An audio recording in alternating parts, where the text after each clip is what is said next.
Why, good evening, everybody. It's your Ass Hurts News Network with your host, Sergeant Friday. Actually broadcasting my own video image of what I may appear like. Look, I could look like this, or I might not look like this. It could be a mask. I don't have my sunglasses.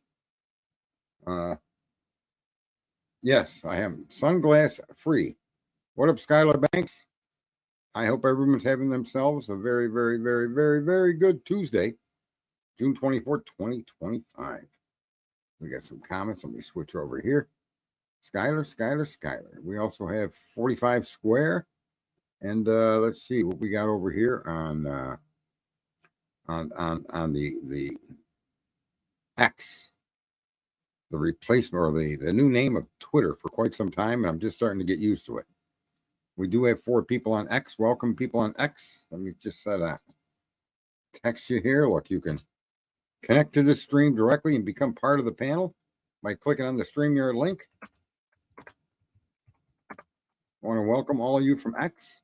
Let's see. Over here on Rumble, I can welcome myself because apparently I'm the only damn viewer. And here on YouTube, slowly but surely, the audience will grow. Mark and Betty, good evening. And how are you, Ben? It's been a while since I've seen you in here. I think the last time I seen you was you were over there on 12 Gauge channel, if I'm not mistaken. Skyler, thanks for the like. 100 likes gets us in the algorithm. Not a definite requirement. Who knows? Maybe the stream will warrant the level of hitting enough likes to get us in the algorithm, because you could share Sergeant Friday all you want, and I don't mind at all. And if you don't hit like, I don't mind that at all as well. But there, Thomas Sharp, how the hell's ya bees? Get into my StreamYard panel here. What do we got? Do we want to put this show comments on stage? Sure, why not, right? Why the hell not? Well, some of you may have been in Dago's stream today, but some epiphanies came to me while I was in there. Epiphanies that give me a clearer view of Ann Taylor's perspective view on Brian, her statement or her conviction that Brian's innocent. And I think that we now, what do you mean pull you up? Where are you? Oh, there you are. Oh, there he is. Look at welcome to the Dago. The Dago is in the stream. Just send me the damn link, and then you don't bring me up. What's up with that? Well, I waited a while. I didn't see anybody down there, but then again, I was admiring myself in what would normally be a mirror, but is an actual camera. I told you guys not to swell his head up earlier, but you did it anyway, and now look where we're at. Oh my God! No, I found the man that I want to invite to my funeral. But this video can be played for many reasons.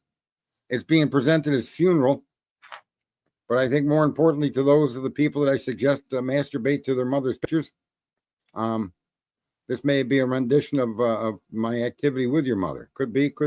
I don't know. Poor Dago doesn't know what to say to this, but I think a quick presentation of the data will disclose whether there's any accuracy to it or not. Okay, let's see how this plays out.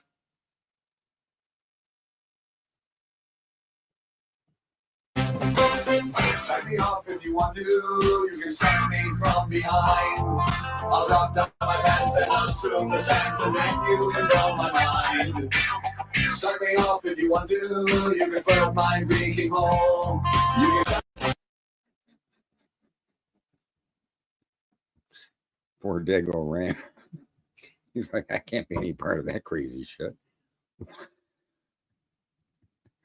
I want a guy with a boombox pulling into my funeral playing that fucking song. I'm telling you, I would probably come back from the dead. Yes, I could see that. Oh my God. I'm telling you, at the very least, the internet is humorous. It is humorous. It definitely is humorous. And later in the stream, we will do a replay on that for those that didn't catch all the words, but it was kind of nice. I'm surprised that you didn't make that your opening song.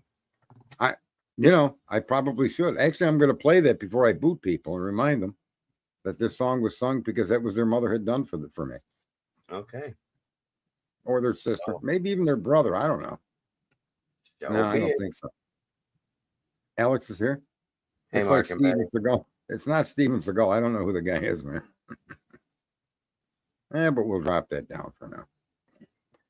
Poor Dago. It's like, man, I should have just went to bed. Oh, I'm good. I'm good. I've seen and heard way worse. Well, Gotta Dago, I brought it up in your stream, but a lot of people come in my stream aren't in your stream early in the day because they're working, Right. or they're singing dirty rude songs at funerals, or God only knows what anything in between, right? Yes, sir.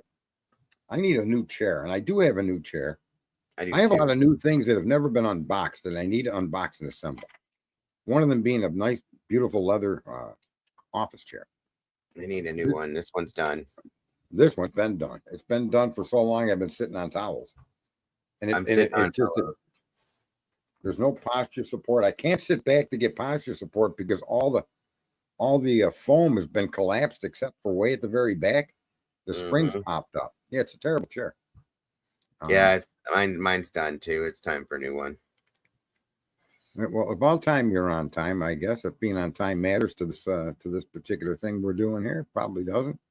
You come in late, you come in never, you come in tomorrow. You know, it's all documented and stored. But what I want to do is try to show folks that information has been given us that it not only tells a story, but we've got enough information now to actually see the defense's argument. In my humble opinion, and it didn't take much to be released to the public for what I think all of us should be able to see what I'm going to share with you. I'm not going to rely so much on documentation, although Dago, I do have your document that you had brought. Yeah. If you need any more, let me know. Let me think. What is this? This is X. We got 13 people on X. Hey, Kelly. We're cranking over here on YouTube at 32 people. Yeah. Make sure you hit that like button, folks. So what I want to just kind of suggest, folks, based on data that we now have, is that Ann has always been disturbed with the evidence that they used to not just indict the guy, but to keep this case going through the courts. And once they got past the indictment, I don't know what judge or who actually handled the appeal to the indictment. But it's the exculpatory evidence that was not presented to the jury that makes all the difference in the world. And it tells a story of actually they intentionally framed the guy and denied exculpatory evidence to the jury. Right. And one of the biggest things that they kept secret from the jury, and it shows it in the document that Dago shared earlier, is when they released some of the grand jury testimony and they paint a picture that begins at 4:22 a.m. And that's a problem because the actual events that started to take place began at 4:17 a.m.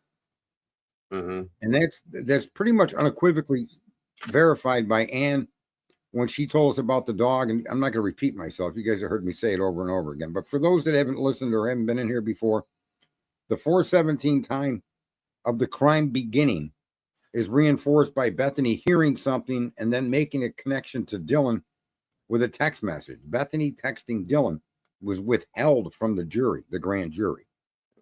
And those two times, 4:17 and 4:19, are crucial to understanding not who did the crime, but when the crime began. And it's in when the crime began that the exculpatory evidence screams Brian could not do this. And even if the car that you're tracking was driven by Brian Koberger, there's just no possible way that on his own merit, he had 3 minutes to go into that home and kill 4 adults and then get out and drive away. So what we now know and from the data that's been given us is this exculpatory evidence makes it impossible for Brian to have been a perpetrator. It just can't work based on what they're saying. And this whole bullshit about 4 a.m. I'm sorry, but about 4 a.m. is exactly about 4:17 a.m. That's when all the bullshit starts. And for them to the grand jury starting at 4:22 and making it appear that Dylan contacted Bethany. Okay? The whole series of events, although true, are taken out of a significant portion of time has been omitted. And those first 3 minutes are crucial. And the order in which contact was made and conversation ensued is crucial because that's Bethany's role, right? We've always noticed that Bethany's never been a part of this narrative until they released the text message. Now we know that they were talking, right? Yeah. And now we know Bethany contacted her first. So why wasn't the grand jury given that information? Right? Do we have the document? There were 6 grand jury members that said that they felt like they needed quite a bit more information to be able to make a decision. So they were obviously they weren't shared quite a bit information, in my opinion. So well, when you start, they admit that they were texting, and Steve has even said that they were texting during the crime. Yeah. So if they're texting during the crime, why would 417 to 419 be excluded from the presentation to the grand jury? Because that's all Bethany right there. From 417 to 419, the only information you have is Bethany contacting Dylan because of something's happening. What the fuck? Like, isn't that her? Do we have a copy of those, of the timeline that starts from 417? So that we know what she heard? Yeah, where the first text goes from Bethany to Dylan. Do you have that? Yeah, hang on. Hold on. I'll present what I got here. Let me, so people can see. I appreciate the documentation. It's pretty awesome you're able to do that. Yep, no problem. It definitely helps. Screen share here. Yep. Let me see how it's showing up. So, and this document is what I'm referring to. This was from the grand jury. And when you look at this, it avoids discussing. At approximately 4 a.m., Dylan heard strange noises. Crying from the bathroom. She opened her door at one point, saw a man with a black mask. She then placed calls and texts to her roommate to see if they were awake. That is incorrect. Although that activity did take place, it did not take place in the order listed in this to the grand jury. Those texts and calls came slightly later. The first activity was Bethany contacting Dylan. They omitted that. They talked that they did have a short phone conversation, but I think if you could pull up that document, we'll see that phone conversation was significantly after 419. They spoke for 24 seconds, during which Dylan Morrison told Bethany Funk she thought she heard something. They spoke again a minute later for 41 seconds. And then exchanged the following text messages between 22 and 26 a.m. There you go. It's backstage.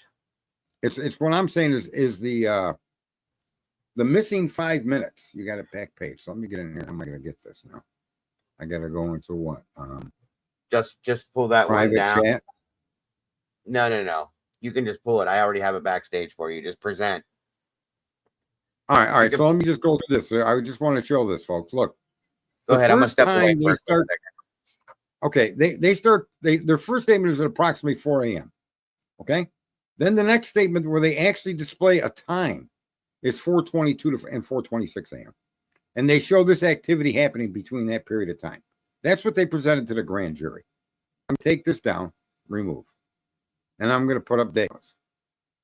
Now, just so you know, I haven't recently looked at this document. So which one is your? Oh, I can't touch it. Okay, go to 4 from 3. See, I can't touch it, Dago. You're not in here. I can't. But if you guys can see what he posted from 3:51:03 a.m. to 4:19:07 a.m., there's Bethany Funk calls Dylan Mortensen. This piece of information is not included in the information they gave to the grand jury. And this is a key piece of information as to why Ann Taylor has said Brian Kohberger is innocent. And this is why Bethany Funk's portion of involvement is exculpatory to Brian Kohberger. This whole bullshit about approximately 4 a.m. is just crazy because it isn't accurate. It isn't complete. And they start the timeline in a situation. They start the timeline at a point. I went swimming, so I didn't really feel like resetting my hair, but I did brush my teeth before I got on the stream. Not that matters to anybody except me. Thanks, Heidi M. So, how do I say? I want to not be confusing. The activity that began at 4:19 is absolutely the evidence that the crime began at 4:17. And because they claim the white car is involved in the crime, what ends up happening is, I don't see you backstage. Hang on. Which one am I displaying? Oh, there you are, Tomboy. All right, bear with me a minute, Tomboy. Because the car is zooming away at 4:20 a.m., that's why they keep saying about 4 a.m. That's why they didn't give Bethany's information to the grand jury, because Bethany's information is proof positive. The 417 camera and her response to what she heard is proof positive. That's when the crime started. And therefore, Brian Kohlberger allegedly appeared at 4:07 and 40 seconds and didn't then apparently get into the home. The dog continued to bark for 30 minutes from 4:17 forward, and these girls kept talking in the present tense as the crime was in progress. That's what they hid from the grand jury, because when you assemble the timeline as it should be truly assembled for factual understanding, that's the story the timeline tells us, and that cannot be disputed. Yeah, put it down to 74. What's that? Sorry, I was talking to Candy. Oh, I got the AC fixed. Oh, good. So that's kind of what I want to show you, folks, as far as Bethany's exculpatory evidence begins with what she heard, and what she heard prompted her to call Dylan. What she heard was at 4:17 and continuing forward, and continued on for the entire amount of time that they're communicating, which has been admitted to by both the state and Steve, and now we see these text messages, which is then confirmed by Murphy's behavior. This was held from the grand jury. This timeline was not laid out this way. They ignored the beginning of the crime and started their timeline at 4:22 a.m. And then they imposed and they make statements about the timeline that isn't following the order of events. When they talked that she tried texting her roommates, that's absolutely true. But that was after 4:17 a.m. that she did that.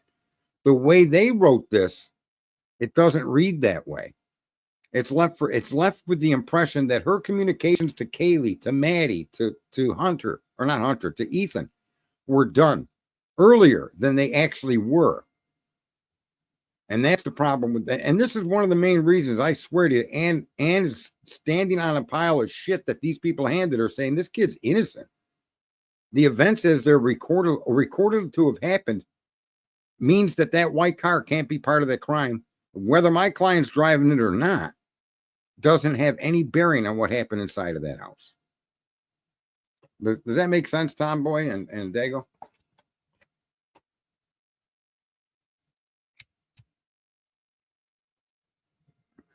I don't know if I think I lost my two panelists here. They're still showing on the screen though. How did they expect they expected to get away with that deception? Possibly because either for many reasons. One is they need a conviction. Even if they can't get a conviction, they needed a suspect and they made a suspect. The other thing is this is why in America, the grand jury is there to stop this exact event from happening. That's why I can't believe she lost the appeal of the indictment. I'm not surprised she lost the appeal because they were going on all the lies.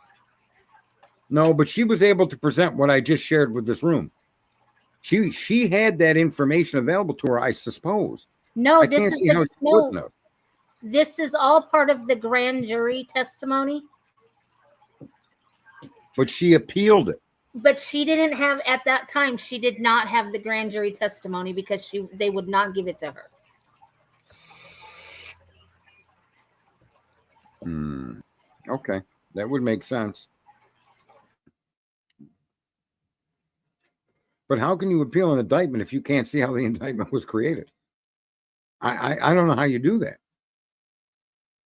That All doesn't right, make sense. In fairness, Tomboy. I mean, where are we at now with this? you're. What do you mean? Where are we at with it? Where do you want me to be? Down. 420. Stop. Go up. Go up to 419. Look where they stop.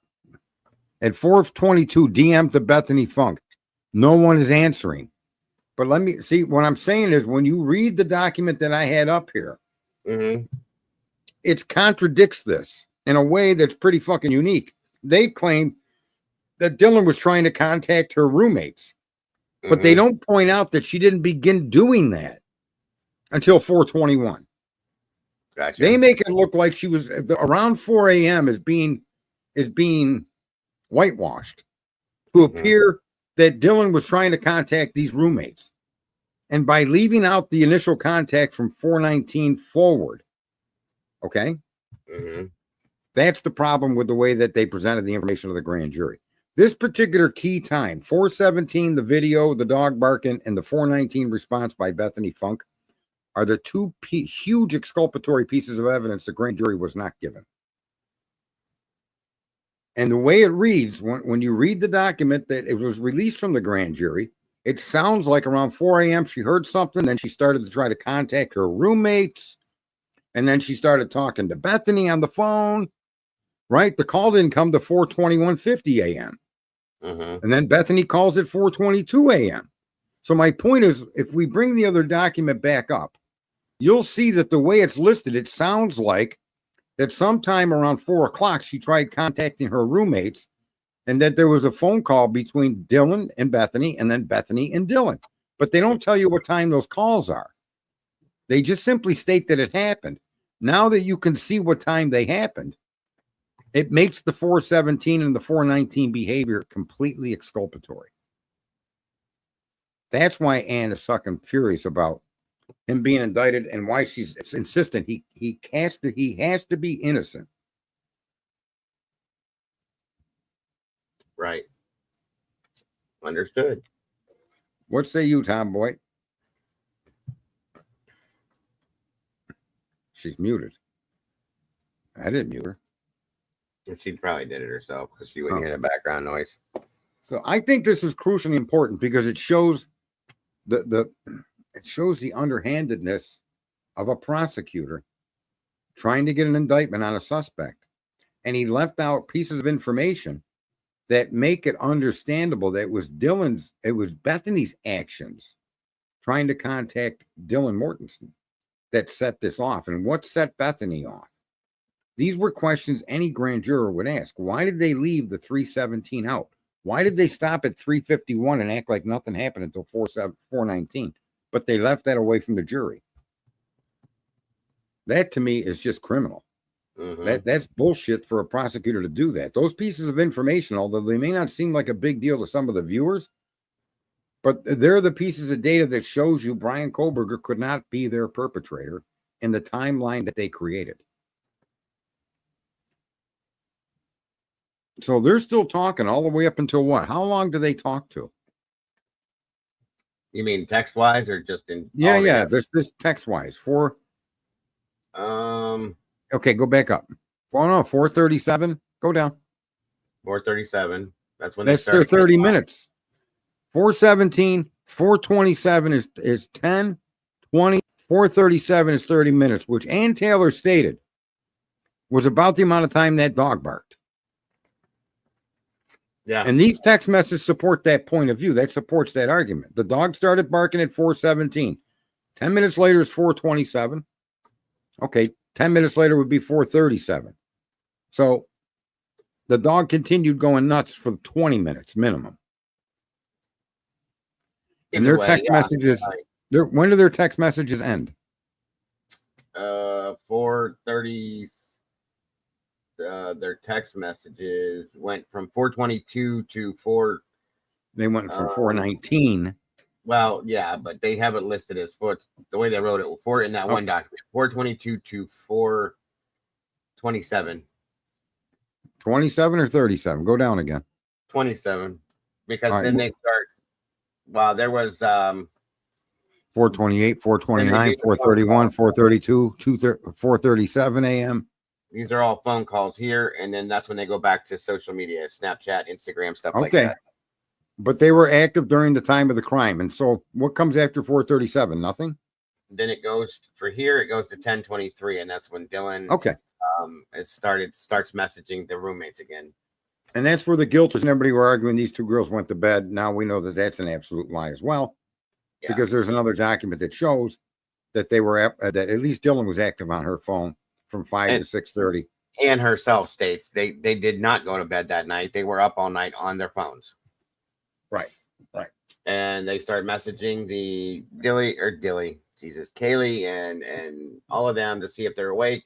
Then Bethany calls Jenna McClure and the whole bro, do I need to come pick you guys up? Or BRO, Listen, do I need to whatever? And then 911. What I'm showing folks here, this is more important than any of the other topics that we've covered.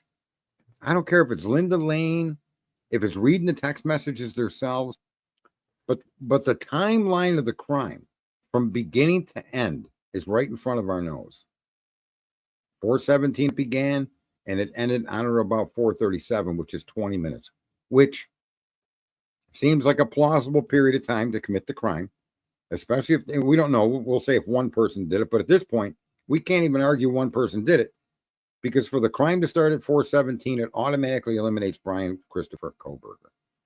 This is why Ann Taylor is arguing he's innocent. This is the information that the jury is going to be given. And she needs to find a way to make it as simple, stupid as showing them a taillight that's not broken like they did in the Karen Reed case. Yeah. If she can pull that off, this kid will be acquitted. That's the plan. I'm guessing that's the plan. I can't see her arguing any other way. I mean, you don't even need to dilly-dally with the automobile video, because the automobile video, as far as I can tell, Linda Lane was a delivery person. Linda Lane was an Uber person. Linda Lane was whatever it was. It definitely was not connected to the crime. And I honestly can't see the DoorDash player playing any role in this case at all, other than to try to suggest she made a delivery at 4:00. And that really, we were talking about that a little bit in the Discord a little bit ago. And in my opinion, I think if the state's trying to use her as a witness, okay, what I think a few of us may believe could have happened with that is that, yeah, she could have seen a white car as she was driving. That doesn't mean she saw Brian. She saw a white car because there was cars all over there that night. We know that. A couple different white cars, a green car, whatever else is out there. So that's fine. I think that they fed her once again.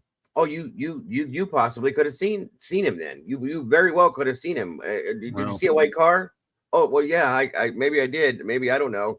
Honestly, if they've got actual interviews, whether it's going to be recorded, and I suspect her description of what happened is going to be even less than what Dylan told us. More than likely. So I honestly don't even believe. I think what she was saying there was her attempt to look for a lifeline to get out of trouble for whatever reason she was being arrested there, her DWI or whatever it was. Too. But when we looked up something, Tomboy found something. They were running her plate number and her name and all that. They ran her name and like social security number, right? When dispatch responded back, they came back with her name and that she's a quote unquote protected person again. So I went into law enforcement terminology, and that relates to the possibility of it being somebody that is going to be a witness in a criminal case, is what I said, I think, Tomboy. And hold on, there's somebody at my door. 1 second. They were running her information from a wreck that happened in June of 23, where she had hit a Volkswagen GTI in the Walmart parking lot. And so they were running her info, and they came back that her license was cleared, but she was a protected person. And I think, to be very fair, and what we've seen so far, that's irrelevant, that she's an informant. or even a protected person, but because the state has been very clear that there's only one living witness to the crime, I do not think at this point that they can bring this girl in and let her say, I saw Brian Kohler. I just think it's insane. There's no discovery. There's no motion to suppress. There's no that we know of subpoenas to DoorDash. None of that from the defense. There was no motion to eliminate against witnesses that we know of. And, well, and this, they had that all sealed. That's one of the new documents. The amended witness list just was sealed again. So who knows? but if that amended witness list, I think the amended witness list is from the defense. No?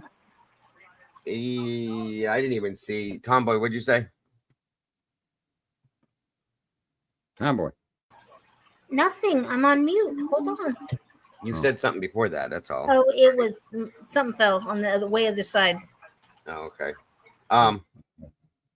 Maybe I don't know, Sarge, but It's another Linda Lane bullshit hanger to get people to chase some rabbit's tail. That at this point, although we know the DoorDash driver was cleared, we know that to be what they've told us. Yeah, it's only Steve Gonzalez that says they got him on some image. yeah, And, at least and so far everything he's go ahead. the most recent one is from the state. The most recent, hold on, I'll show you real fast here. Yeah, please. Let me take this one down. Stop. Yeah, Stop. that's fine. But anyway, that timeline is the evidence that she's going to fight and show that's relevant to Brian's innocence. Based on, what is this now? That is the order sealing the state's amended witness list. So that's the state's version of it now. Okay. It doesn't list any witnesses or how many, just the sealing. Yeah, no, there's no specifics to it. It's just that they sealed it and they amended it. So now I don't know if that's because they added her, but I doubt it. I that agree video with 8 months ago. I agree with Seahawks fan. This girl's just another distraction. It could be. It very well. There's plenty of them out there. We all know that. It could be. Most everything, right? I just sent you that article on the fact that there's two more subpoenas for the defense. That one of them is a CO from the Monroe County Jail that Brian was held in for 5 days before he was transferred back to Latah County. Look what Alicia said. That's a very astute observation as well. Maybe they amended it to take her off it. It's very possible. It is very possible. Because she did make a horse's ass out of herself with her behavior and her statements. And once that video went out, they probably said, piss on this. That ain't going to work. Right. You know what I mean? That's very hugely possible. That's a good call, Lisa. The other thing too, that still isn't clear. They have not clarified in any document that we've seen that DoorDash was called directly. What do you say again? The DoorDash order itself, that Zana ordered DoorDash, but there's no information to show that Zana did order a DoorDash. The only thing they have showed us is that it came, there was warrants, of course, for Ethan's DoorDash account because it came through his account. That's it. Whether or not she made the order. Does it show the time the order? Wait, does it show the time of the order? Hold on. It did not come from Ethan's. Because they could not authenticate the records for DoorDash, for Zana, or for Ethan. That's because we were told by either that stupid fucking who's that skinny little prick that sues everybody? JLR. Yeah. Okay. And then Rory or other people went in there, and accordingly, what was stated, and that's been accurate, was it was a woman in dark hair.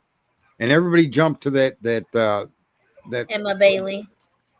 Right. Yeah. And the other thing that was stated was the DoorDash driver called the order in herself and picked it up. Right. Okay. That's what we were told in the beginning. Yeah. Which is strange, and this was from people that worked at Jack in the Box. So is that true? We don't know, but it seems more and more as if it's true.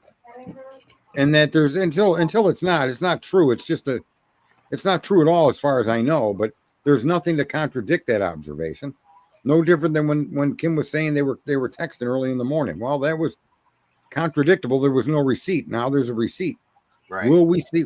And we don't see any DoorDash or any mention of any of the victims contacting DoorDash. That's a narrative that was given to us. What was that girl doing there at 4 a.m? You see? Well, no, the restaurant people got it right that it was a dark-haired girl, that it was a female, and that it was a dark-haired female. They got that accurate.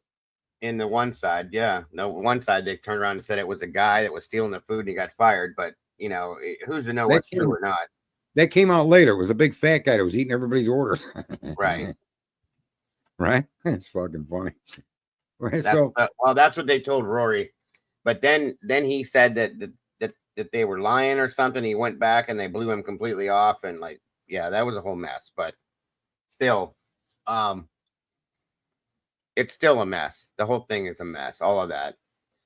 But where is it in any of the transcripts or phone calls or text messages or anything that suggests that either one of them made an order to DoorDash? That's what I've always said. Could she have called her friend the DoorDash driver?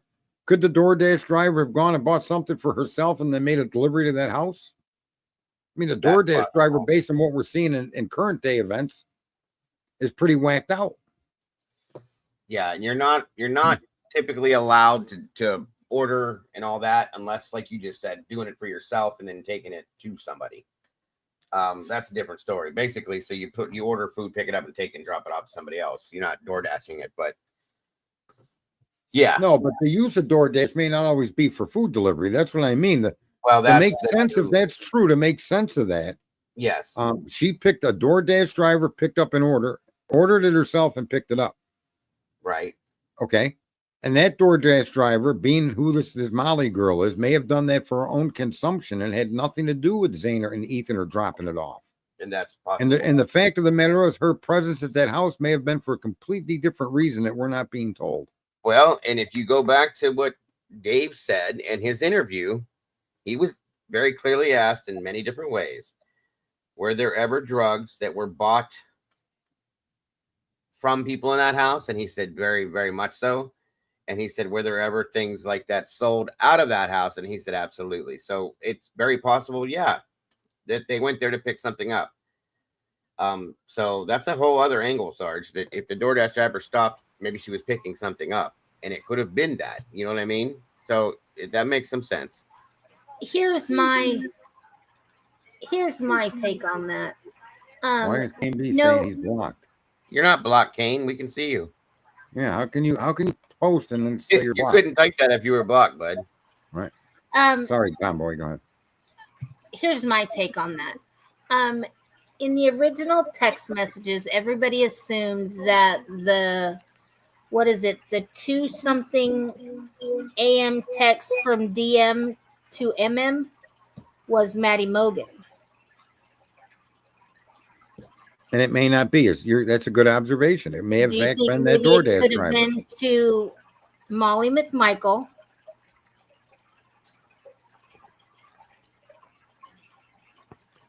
You got an email, Dago. Yeah, you're right. There's so many intertwined things that be connected with the data that we have that definitely need to be sorted out. More information needs to be given to us, or the trial needs to start so we can understand it, because this is it's just kind of whacked. The only thing we got anything that states in the PCA, which again, yes, is garbage, that Xana received DoorDash at 3:59 a.m. All right, that's a fact. Well, it's in the PCA. They want us to believe it's a fact. So yeah, it's hard to believe that PCA anymore. That's what I mean. You can't believe anything, because what they've done is they've taken facts and they've turned them into an accusation against somebody. Yes. And when the facts are lined up in the order to which the events took place, that person can't be a part of the crime. That's the problem here. I'm gonna tell you, if I didn't know better, and I do know better, I'm just saying this.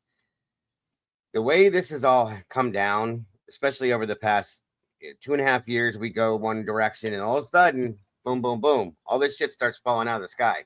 It almost looks like I said, if I didn't know better, that the state was trying to throw their own case. Okay. I know that's dumb, but it's so ridiculous because everything that's happening, they're doing it to themselves in a sense. They're destroying their own case. It's stupid. No, they're not In my destroying it. They're showing you their hand. You're playing poker with a group of people that are slowly opening up their hand to the other players at the table, and they do not have a winning hand.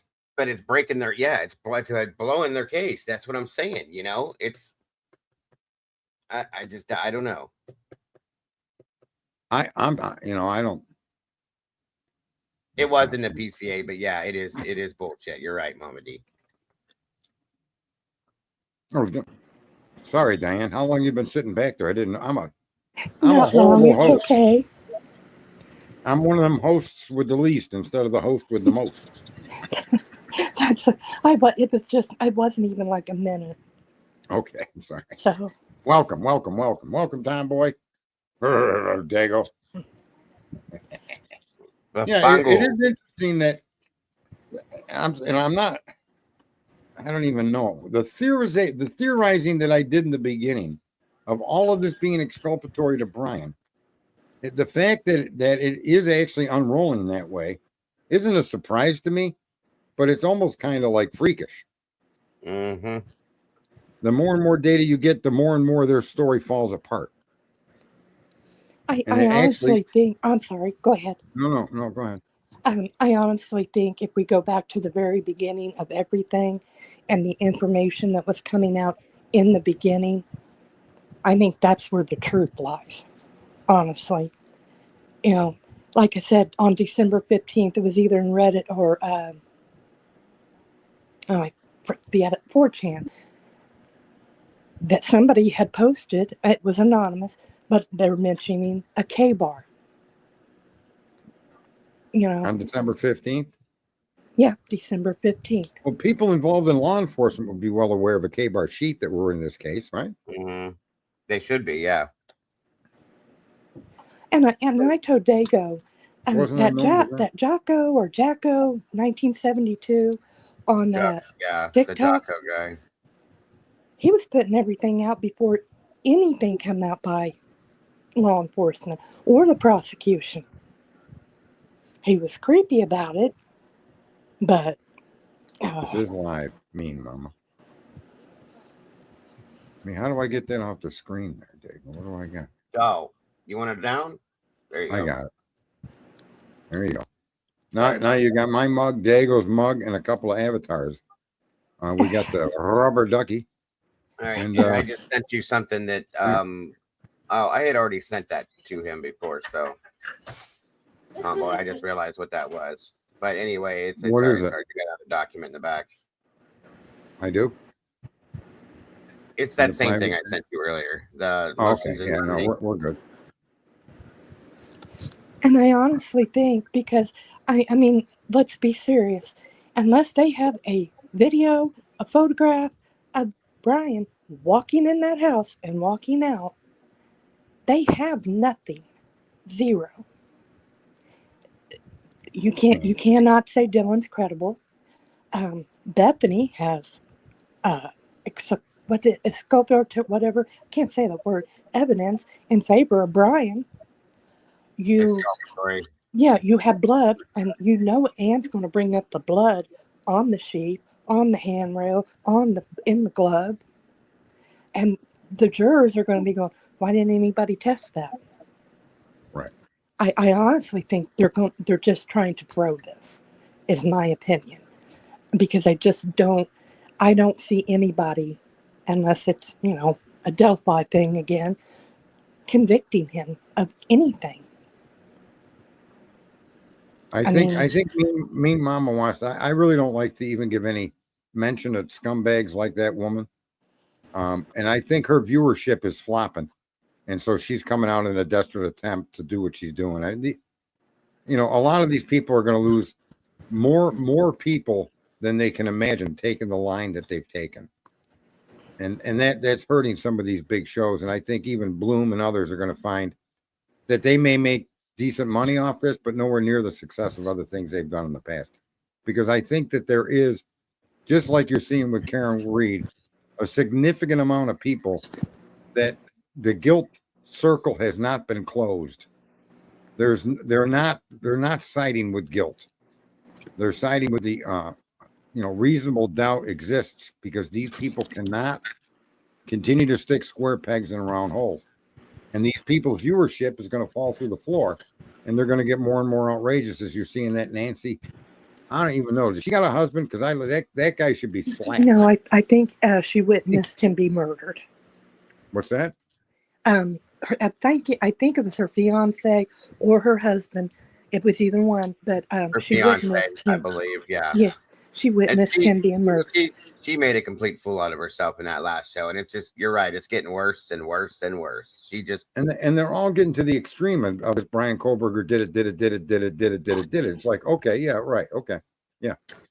And they do that with anything where they want a narrative to carry the day rather than the facts. That's the only time they do this, and sadly, they do it so often because they're so often lying to us. Yeah, but aren't they going to, once the trial starts and the evidence is not what they've been saying, don't they have to kind of take a U-turn and go, well, now this is it? No. Are you kidding me? They actually can't do that. Broken. No, that's the problem. That's why Bill Thompson and all the other people I'm going to start making streams and naming these people, because what they're doing here is it's story time with Crack-a-Claus and his crew of merry fucking criminals. This kid shouldn't be on trial for this. Now, if they've got a piece of hard evidence, that should have been put forward immediately. These text messages shouldn't have been held for 25 months.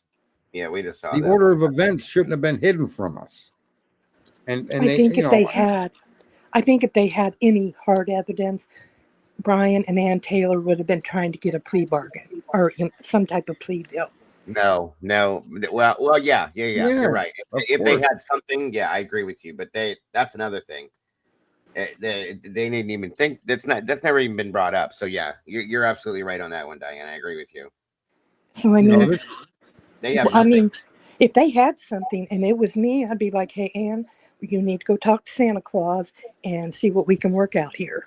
See, I think the biggest thing with them with this whole thing is that the state absolutely has nothing. Okay, that's just all there is to it. Which is why I feel that she's very confident in what she's doing. He seems beyond confident every time he walks into that courtroom and sits down. And it's got to be frustrating, man. Yeah, absolutely. But this is just ridiculous at this point now. Everything that the only thing that they have, in my opinion, that's even remotely incriminating, and they still haven't proved it, is him buying a knife on Amazon, supposedly. That's incriminating. But listen, his DNA is not incriminating at all. It's and why is it not incriminating? Yeah, but his DNA isn't even remotely incriminating, because none of the other DNA is incriminating to anybody that owned it. Do you know what I mean? DNA, I don't care about the DNA. I'm just saying him possibly buying a knife on Amazon is the only thing that I would have looked at as a person from the outside. How do we? I'm telling you, they recovered that knife in Pennsylvania when they listed it as a knife without a description. That is a K-bar. What do you want to bet? So? Yes, absolutely. I think so. It's consistent with everything else these people have done. They take the facts, they by omission and or rearrangement of the data, they paint a picture, and they ain't no fucking Picasso. They're like me trying to. If you saw me draw a stick man, you'd say you need some medical help, brother. And that's the kind of picture they're painting. They got me with the pen in hand, and I can't draw.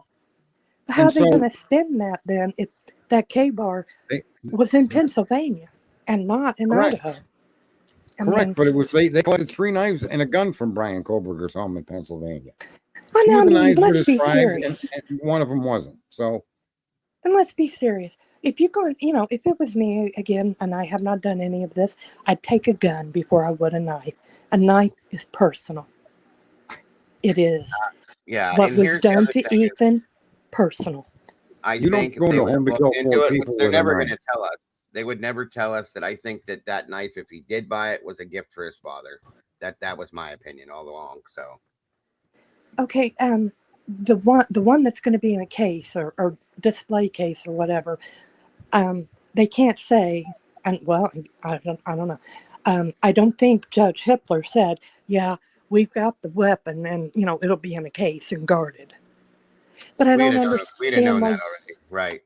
why you would put a K-bar knife that's not the K-bar that was used. Why are you securing it and They want to having show something to the jury so the jury has an understanding of what they're alleging was used to kill the victims.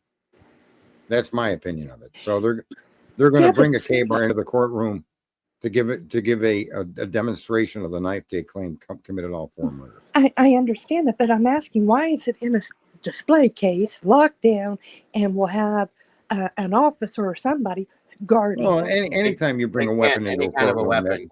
Yeah. Oh, yeah, Anytime you bring a weapon into a courtroom, it has to be locked down, secured. well, it doesn't have to be the murder weapon. It's just a weapon though, itself. What? because the coroner said, well, it could have been, it could be 2 weapons. I mean, and she was on. I mean, that video's everywhere of her saying there could be 2 weapons.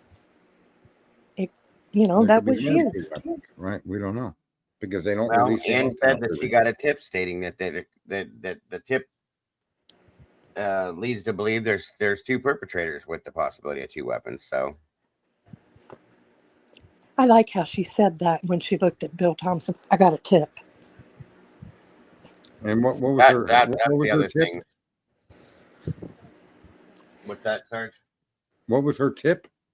That's she. If you remember, she looked over at Bill Thompson, the prosecution table, and said, "I got a tip," and went and sat down. Yes, she got a tip within the discovery that she pulled out that they're and that's when she brought up the possibility of 2 suspects with multiple weapons, possibly. I think it was more than 2, though.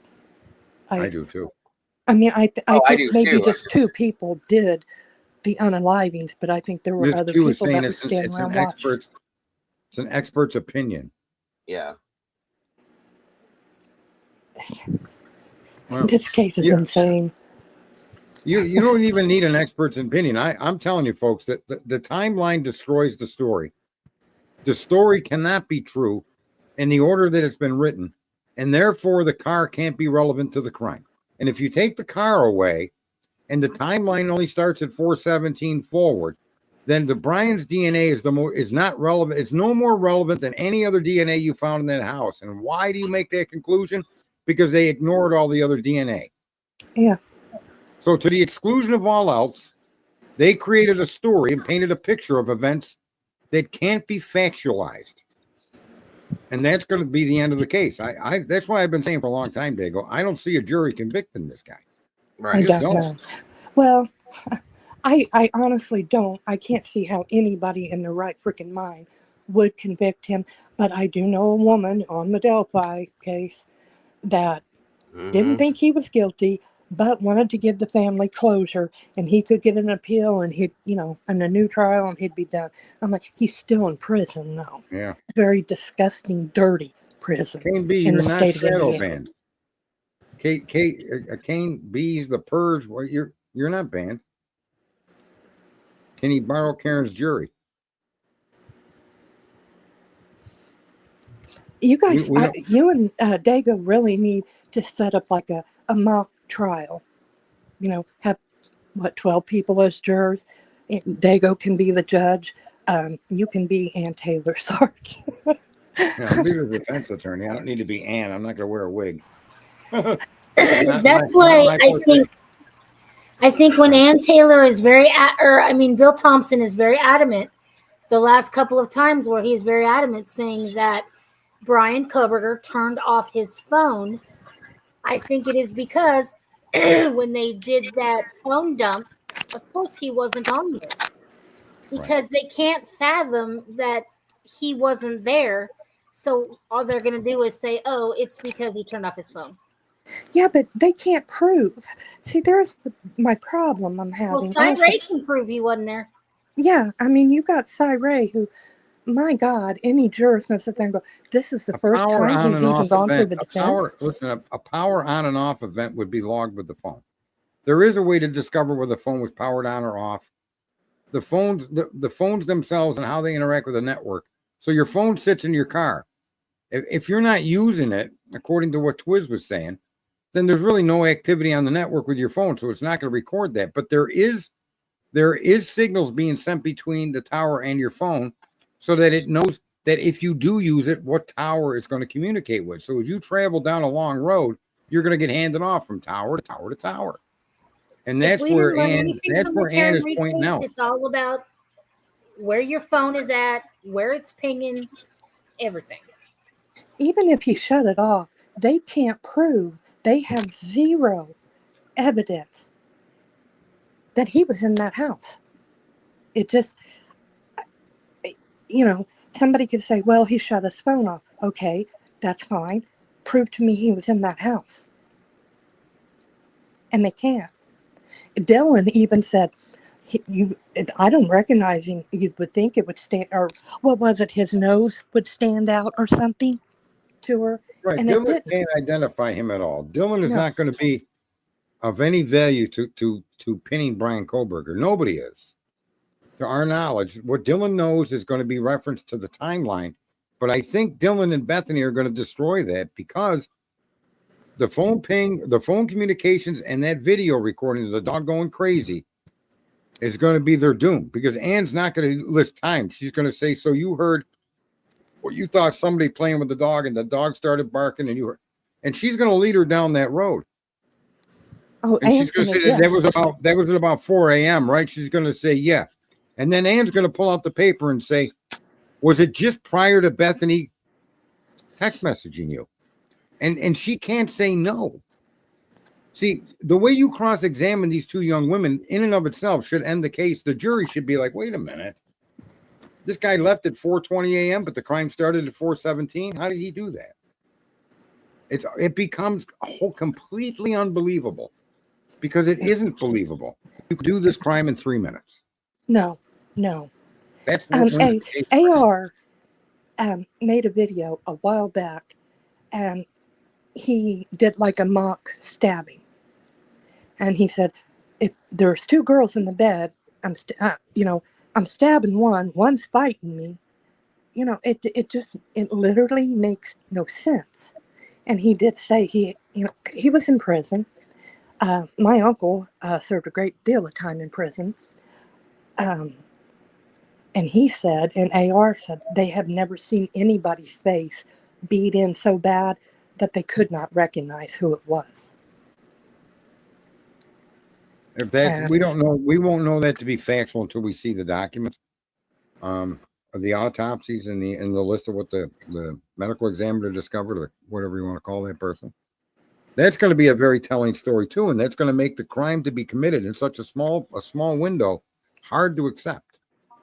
And those certain points like that, Ann just is going to harp on them. And I don't see how a jury can overcome a recorded video of actions.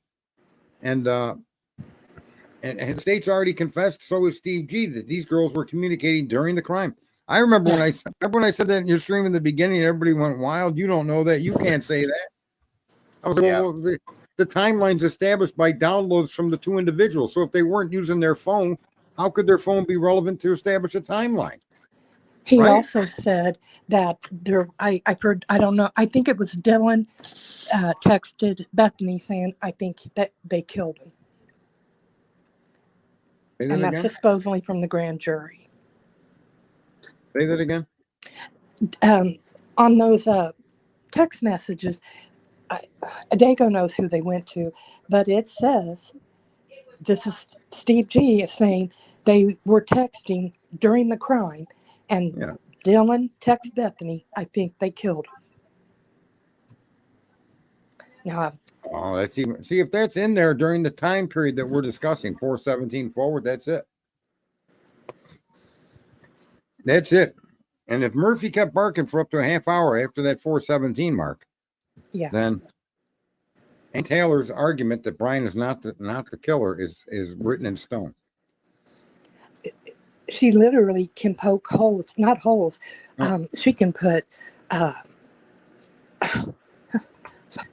she can blow it out, everything they have out of the water. I spelled this wrong, but I just had another epiphany. Oh. Not only did they did not disclose to the grand jury the 4:17 and 4:19 behavior, but they completely left 351 to 417 blank. Completely. There's nothing happening in that time that was, as far as we could see, that's been presented to anyone, anywhere, at any time. I believe there is on the other text messages. Let me go find it. Prior to 417? Hold on. The text messages that I don't know, they went to somewhat private investigator or something. He didn't mention the times, but he stated they were texting. He was told they were texting through the whole unalivings, and Dylan texted Bethany, I think they killed him. And that was from grand jury people. So, you know, you get Bethany up there and you're not going to ask her, hey, didn't you call Dylan first? What'd you hear? They're just going to go, did you tell Dylan? They're going to go through their text messages. They're going to pick through them, that goes in their favor. They're never going to ask Bethany what she actually knows. That would blow everything out of the water for them. They cherry picked what they brought to the grand jury. That's why they say, and the defense wasn't there to say anything. Let me just say to Kane, that really isn't within our scope. That isn't really. The juror said it best. Who did it? I don't know that. It's not my responsibility. You're not going to figure out who did this crime by watching all the YouTubers and all the other nonsense that's been brought into this. If we just look at the documents as I paid attention to on this screen, there's a huge bit of information being exposed that they did themselves that nobody else, but myself, maybe a few others, have put together for people to see what's going on. As to whether Kohberger did it or not, there's no evidence to support that, but there's no way you're going to solve this crime with your cell phone or a computer. No, I don't think we'll ever know. Unless you go and get a confession from somebody, these channels that pay attention to solving the crime are just digging rabbit holes that you can never fill. What time did you want, Sarge? From 3:51 to 4:17 a.m. 3:51. DM creates a new contact on her phone. 4:19. BF calls DM. BF calls DM. 4:19. Stop. That's exactly the timeline that I've been referring to. That timeline has got a huge hole in it. And I think there's a huge hole. There's a huge hole from 51 to 19 because there's nothing to put in there that would be that would connect to the crime. That would indicate a crime was in progress. And the only time the crime became noticeably in progress is at 4:17 and then that 4:19 text from Dylan. That's all we got. Someone private chatted me. And all Ann Taylor has to do is convince one person, which I think it will be more than one person. This is all bullshit. It don't add up. I think that it's not hard for everybody to realize that that the timeline is outlined by the police cannot be a timeline you can fit Brian Kohberger into. Did they see a white car? Sure they did. Was it part of the crime? If it is, not based on the times that they suggest. Did it park at that time? Okay, a white car parked. But there was no indication in that home at 4:07 to 4:17 for 10 minutes, no indication of any trouble in that house. That trouble started at 4:17, recorded on a camera. And so that's what I'm saying. That's the major failure of the police is to have eliminated and ignored that and been selling this story on the news and selling it to the public. This about 4 a.m. bullshit. I think the FBI, once they went, kick rocks, buddy, that's when all shit just fell apart because they had already commit. And I swear to God, I don't understand how you can have a warrant for a man's arrest when the PCA is just shit. I don't understand that. Right. That's very scary because that means that could happen to any of us. See, a lot of people are trying to accept the interpretation given to us. They're giving us a context of what these cars mean. And what's up? And the real problem with that is that when you're not given the fact of when the crime can be arguably started, when did it start? The car, if 417, and there's no reason to suspect I'm wrong in that analysis. If that being true, then what role does the car have in this crime? And the answer is nothing. What role does the DoorDasher have in the crime? Nothing. As far as showing Brian Koberger's involvement, these other the Linda Lane footage, all of that stuff is meaningless.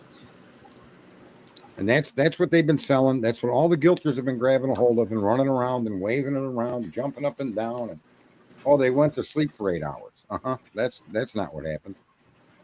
The 8-hour delay is also going to bite the prosecution in the ass. It just because she was not in frozen shock phase, right, at all. Yeah, there's nothing in the case against Brian Koberger that even comes close to 2:53 a.m. Nothing. And I'm going to state again, she felt comfortable enough to come out of her room behind a locked door where she was safe.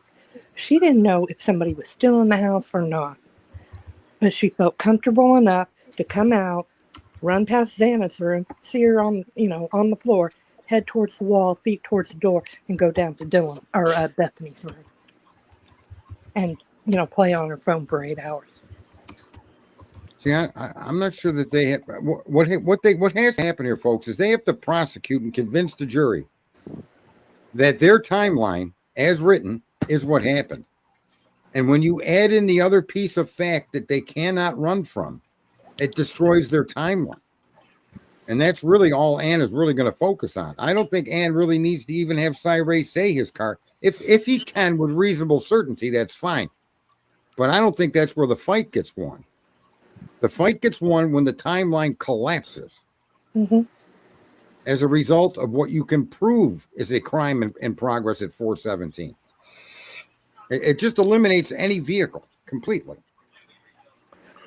And it literally does. I mean, because, and I totally agree with, and I didn't think about it till I heard you say it. You're correct. Those text messages came during the event, not after, because after it's done, it's over with. You're in the, everybody's in the two of them are in the clear. Those text messages, and anybody with, any juror is going to go, wait a minute. Why would they be texting that after the fact? And the dog's still barking. Right. And here's something, folks. The video that they introduce as evidence is going to be what's against Brian Koberger. And to the extent that they introduce video, they're going to have pieces of the video they're going to want to put in. And those pieces are going to try to fit their narrative. The parts that they're not going to include in their prosecution will be torn down by Ann by simply pointing out to the officer, you reviewed the video? I did. Do you recall 4:17 a.m. when Murphy began to bark? I do.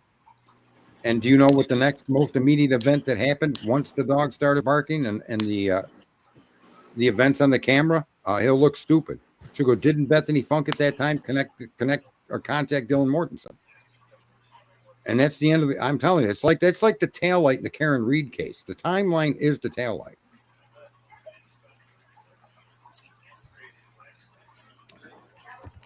Current comment. Okay. What saith you, Tom Boy Charm or Dago? Are you guys both ever? No, you guys aren't muted. I'm just listening. Dago's tired. I'm good. I'm actually good. I'm drinking coffee again. I'm just listening though, absorbing. I was typing. Yeah, I say thanks in the back there. I spelled it wrong as usual. Yeah, she's able to. She didn't know that you were in Discord, so. Oh yeah. I can. You can have all the docs. You can get them all. I can give a link to Discord. Where Diane's gone. Okay. How do I do that?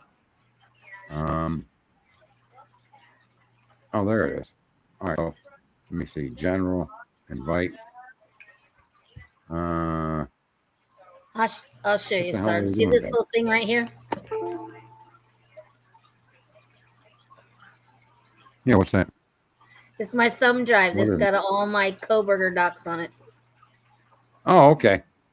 Isn't it amazing how small these things have gotten over the years? It's incredible.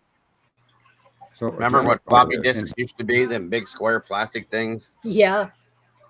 All right. So here is my for those out here in the wonderful Yeah, world. you can have them all, of Sarge. YouTube. I've always told you I'd give you whatever you need if you ever need it, but this way you'll have everything. So No, I And definitely. It's nice to know because all of a sudden shit pops in my head that that I'm hearing things from different places, reading all these different documents, then out of nowhere, a connection is made, and it's nice to have access to the documents and/or. oh yeah, definitely. Yeah, and/or have people to discuss it with because I know I've lately been fixated on the time of the crime. But you can also blame Ann Taylor for my fixation because she was the first one to bring it up in the Right. courtroom.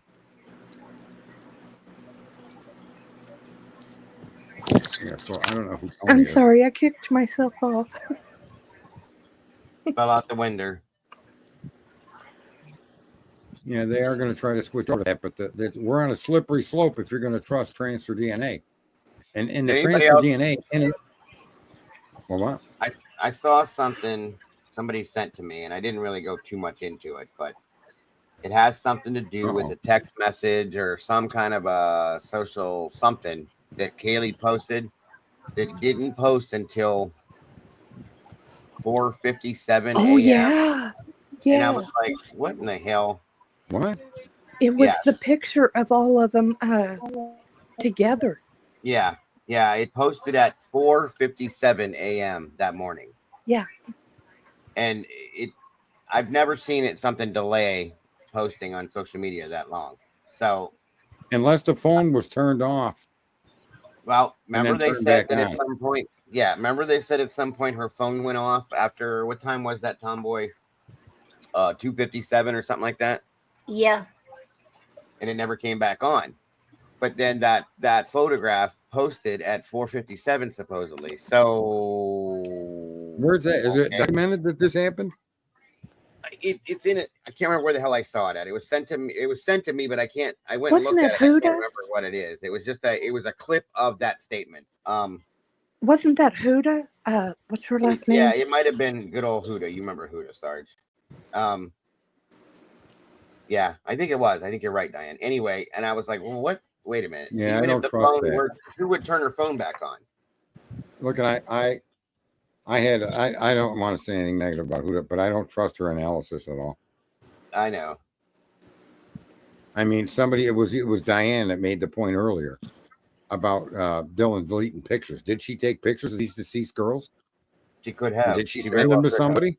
And look at it. If she did, then the narrative that people were live streaming it is just another bullshit. Stick more, another rabbit hole to go down that leads you nowhere. Right? I mean, that's the only reason I think if I was an attorney, and that would be the only reason I would want that. Take care of me, Mama. The pictures, the video, and the text. I think she sent a message, and I could be wrong on that, to somebody, but deleted them. Well, where everybody thought Snapchat, once it was gone, it was gone. I think she took pictures of them. That just, that's crazy. If her phone sent a message at 5 a.m., there's another brick in the wall for the prosecution's idiocy. Well, the prosecution literally has like 10 brick walls, and that causing them problems because there's just no way. I mean, whether his phone was shut off or not, that doesn't mean he was in that house. That's the biggest issue that they have to face. And I don't think they're going to be able to make that happen. They need to prove that Brian Koberger went inside that house and committed murder. Period. That's the whole point right there. And I do not believe they have any way to do that, in my opinion. No, because I mean, seriously, think about it. If they did, Brian Koberger would be going, "Hey, Ann, see if we can't get something, a deal, something to shut this down immediately." He wouldn't just go, "Hey, let's go to court. Let's take it to trial." Or you go to court in the trial and you jam it up his ass to get him executed. I mean, if they have proof positive this kid was in the house, then he deserves to be executed. Yes, I agree. I don't want a plea bargain. he did it. Then he needs to be held to the highest level of accountability for taking the lives of 4 young adults. I totally agree Right? with you. But So- what I'm saying, if they had proof, I mean 100% solid proof, he was in that house, he did it, he would be telling his attorney, see what you can get going to shut this down. And, you know, I'll plead guilty, whatever, get the They death have a lot of penalty evidence. off. Huh? I'd like to see any of it. I honestly, I don't think Brian Koberger's phone was ever turned off either. Who says they have I a lot think of evidence? you're going to find Brian Koberger's phone connected to a separate tower and continued on south. And I also suspect that you're going to see that Brian went through a dead zone. Okay. And then I think what you're also going to see is when Brian does come back onto the network, you're going to see that if you take the time from the end of the crime to when they first picked Brian up again, you're going to see that the distances between those 2 points don't make sense. Yeah. And the time variance from 437 to whenever they picked Brian Koberger up again. Anybody who thinks the prosecution has a lot of evidence, I got a bridge in Mexico, I'll sell them. There you go. I mean, let's be honest. They have nothing. Yeah, The reason Karen why Reed had nothing. you can't say something like that is because it's just That's simple simple. fact that the defense has not come out to bounce off of anything the prosecution has given as far as good evidence. So I don't believe it exists. No, we So have far, seen the yeah. preponderance. Wait, let me address this comment on the screen. That's just not accurate, Carol. We know the story that the state has been selling to the public and the media has been selling to the public, and that their documentation, even in front of the grand jury, is selling the grand jury. And that documentation tells a story. And that story does not include the presence of Koberger at that house. And so, for you to say that we haven't seen that, that's just not true. That's patently false. The second somebody goes, "Oh, that PCA is irrelevant." Wait, what did You you know read there's a first? problem. Pardon? I don't understand what you were saying about Kara's statement. If he Well, she did it, said then we the haven't evidence seen will prove anything. that if Right. he did it, then the evidence will prove that. You haven't seen the evidence, nor have we. There isn't shit worth seeing that has been released so far from the prosecution, is what she's referring to. No, that's not accurate. I haven't seen It just anything. isn't accurate because they've told their story. We see the grand jury, what they told the grand jury, which omitted exculpatory data, which is not what a grand jury is impaneled for. You as the prosecutor must share all exculpatory and inculpatory information. And the grand jury's job is no different than a jury in a trial. They're to find whether the evidence provided outweighs the exculpatory evidence, and that would likely result in a conviction in a court of law. And yet they didn't include exculpatory evidence, and therefore they got an indictment, right? Oh, Yeah. I'm sorry. I was going to say, I think you read that wrong. I thought she was saying it was generally. No. She was reading to the. Right. You're good. That's why I called that humble back up. apologies, and I rarely give a humble apology. Just my You're bad. good. Yeah, she understands. That's why I said, hey, wait a minute. It's okay. I have a question. Didn't that Jiminy Cricket looking prosecutor guy say the DNA on the sheath is basically their whole case? I mean, and I could have misunderstood that. No, Wasn't that that's said? exactly what he said. Oh, okay. And that is where the case falls apart because of the uninvestigated multiple DNA samples at the scene, directly related to the scene. And therefore, you're going to have a hard time convicting on that. He does look Jiminy like Jiminy the Cricket to me. Pull this other comment up by this is Glenjamin real quick, Sarge. It says they aren't required. First 3 words, if you don't mind. They aren't required to share discovery to the public, though, and exculpatory evidence is the responsibility of the defense. Right. No. That's not true. What you missed what I said. Wait. No, what they're saying is accurate. They don't have to share the discovery with us. And the exculpatory evidence is not the responsibility solely of the defense. Anything that you discover during that investigation must be turned over to the defense, including, most importantly, evidence that it could exonerate the accused. And if you do not turn that over, that's a huge problem. and there could be punishment for that. And So, I didn't say it it's wasn't not- true, Glenjamin, or I'm sorry, Glenjamin. If I'm saying it right, I'm sorry. Either way, I didn't say it wasn't true. I said it is true. That's the point. It is true. The point is that the defense has not bounced anything back that would tell me that there is something that they're using to bounce off of to I can't think tonight. Jesus Christ, I must be tired. Anyway, Ann has not put anything out there to defend something the prosecution to me is any more. Well, she has though. I'm not sorry. not she any has, more than what we have though. That's serious. yeah, I enough. mean, but she's gone after the phone. She's gone after the timeline. She's gone after the car. And in fact, Yeah, that's what I Benjamin, meant. is that the name? Everything think the so, prosecution has put in their documents is exculpatory to Brian. Even claiming he was in Moscow 23 times. Yep. That's exculpatory because it proves he was a member of the community, intermingling with exactly the same people that investigated that crime. How did So it if you- jump from 12 to 23? What? What? Well, at first, wasn't it that he was there 12 times? And now it's jumped to 23. Right. But yeah, so let me finish that point. If it was 2,000 times, it only establishes his presence in a community that holds houses and has the people that investigated that crime scene in it. And that's all you need to show for transfer DNA. You don't need to prove that one of the investigators who picked it up or how. That doesn't just show that his continual involvement in that community leaves the possibility that transfer DNA could have been picked up by the very investigators or police officers that went into that crime scene. You don't even need to. But if you want to make an argument about transfer DNA and how can you explain Brian's there? Well, the police do it themselves when they show you he was there 23 times. That could be interpreted as exculpatory evidence. The state wants you to believe that he was stalking, that it's inculpatory, but in fact, it's just as powerful on both ends of the argument, provided each one of your arguments can create a logical circle of information.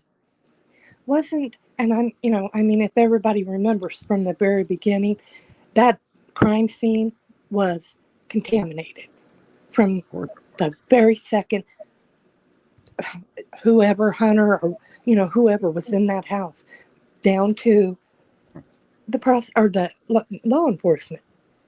No hairnets. No, some didn't have shit on their shoes. No, nothing to cover their mouth. I mean, you really can't go, hey, we did it correctly when they did not. Well, Glenjamin, no. They just need to show that Brian, they've already done this. They've already shown the public. He's been into this store. He's been into that store. He's been into that restaurant. He's been to this coffee shop. They've already made him a presence in that community. And that's exactly all that's required for transfer DNA to be movable. To move around the community from person to person and place to place. Your transfer DNA, if you drop your loved one or friend off at the airport, your transfer DNA can literally end up in Hawaii. And you've never even left the country. That's the problem with transfer DNA. And what I'm trying to say is that what's being argued as inculpatory also has an exculpatory element to it. And it really depends on how the defense lawyer wants to deal with the argument of 23 visits. My argument would be that establishes my client's presence in that community, the very community that investigated him. Ann Taylor defended a guy on murder charges and got him off on it the first go around. The second go around, I don't know who he had as an attorney, but he got convicted. At first I was like, oh my God, she probably should put that. What's her name? The other lady with him or her, Eliza or.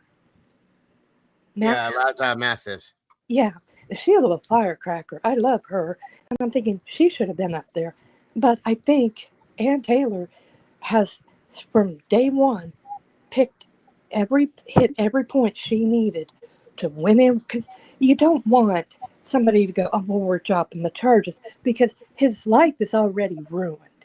It's already ruined.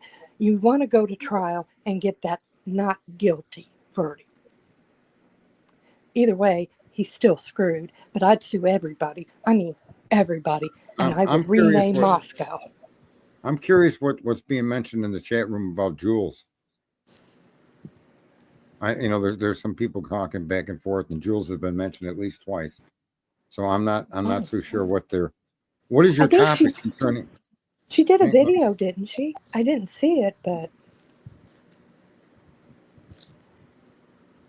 what did she do? I'm not sure. That's why I'm asking.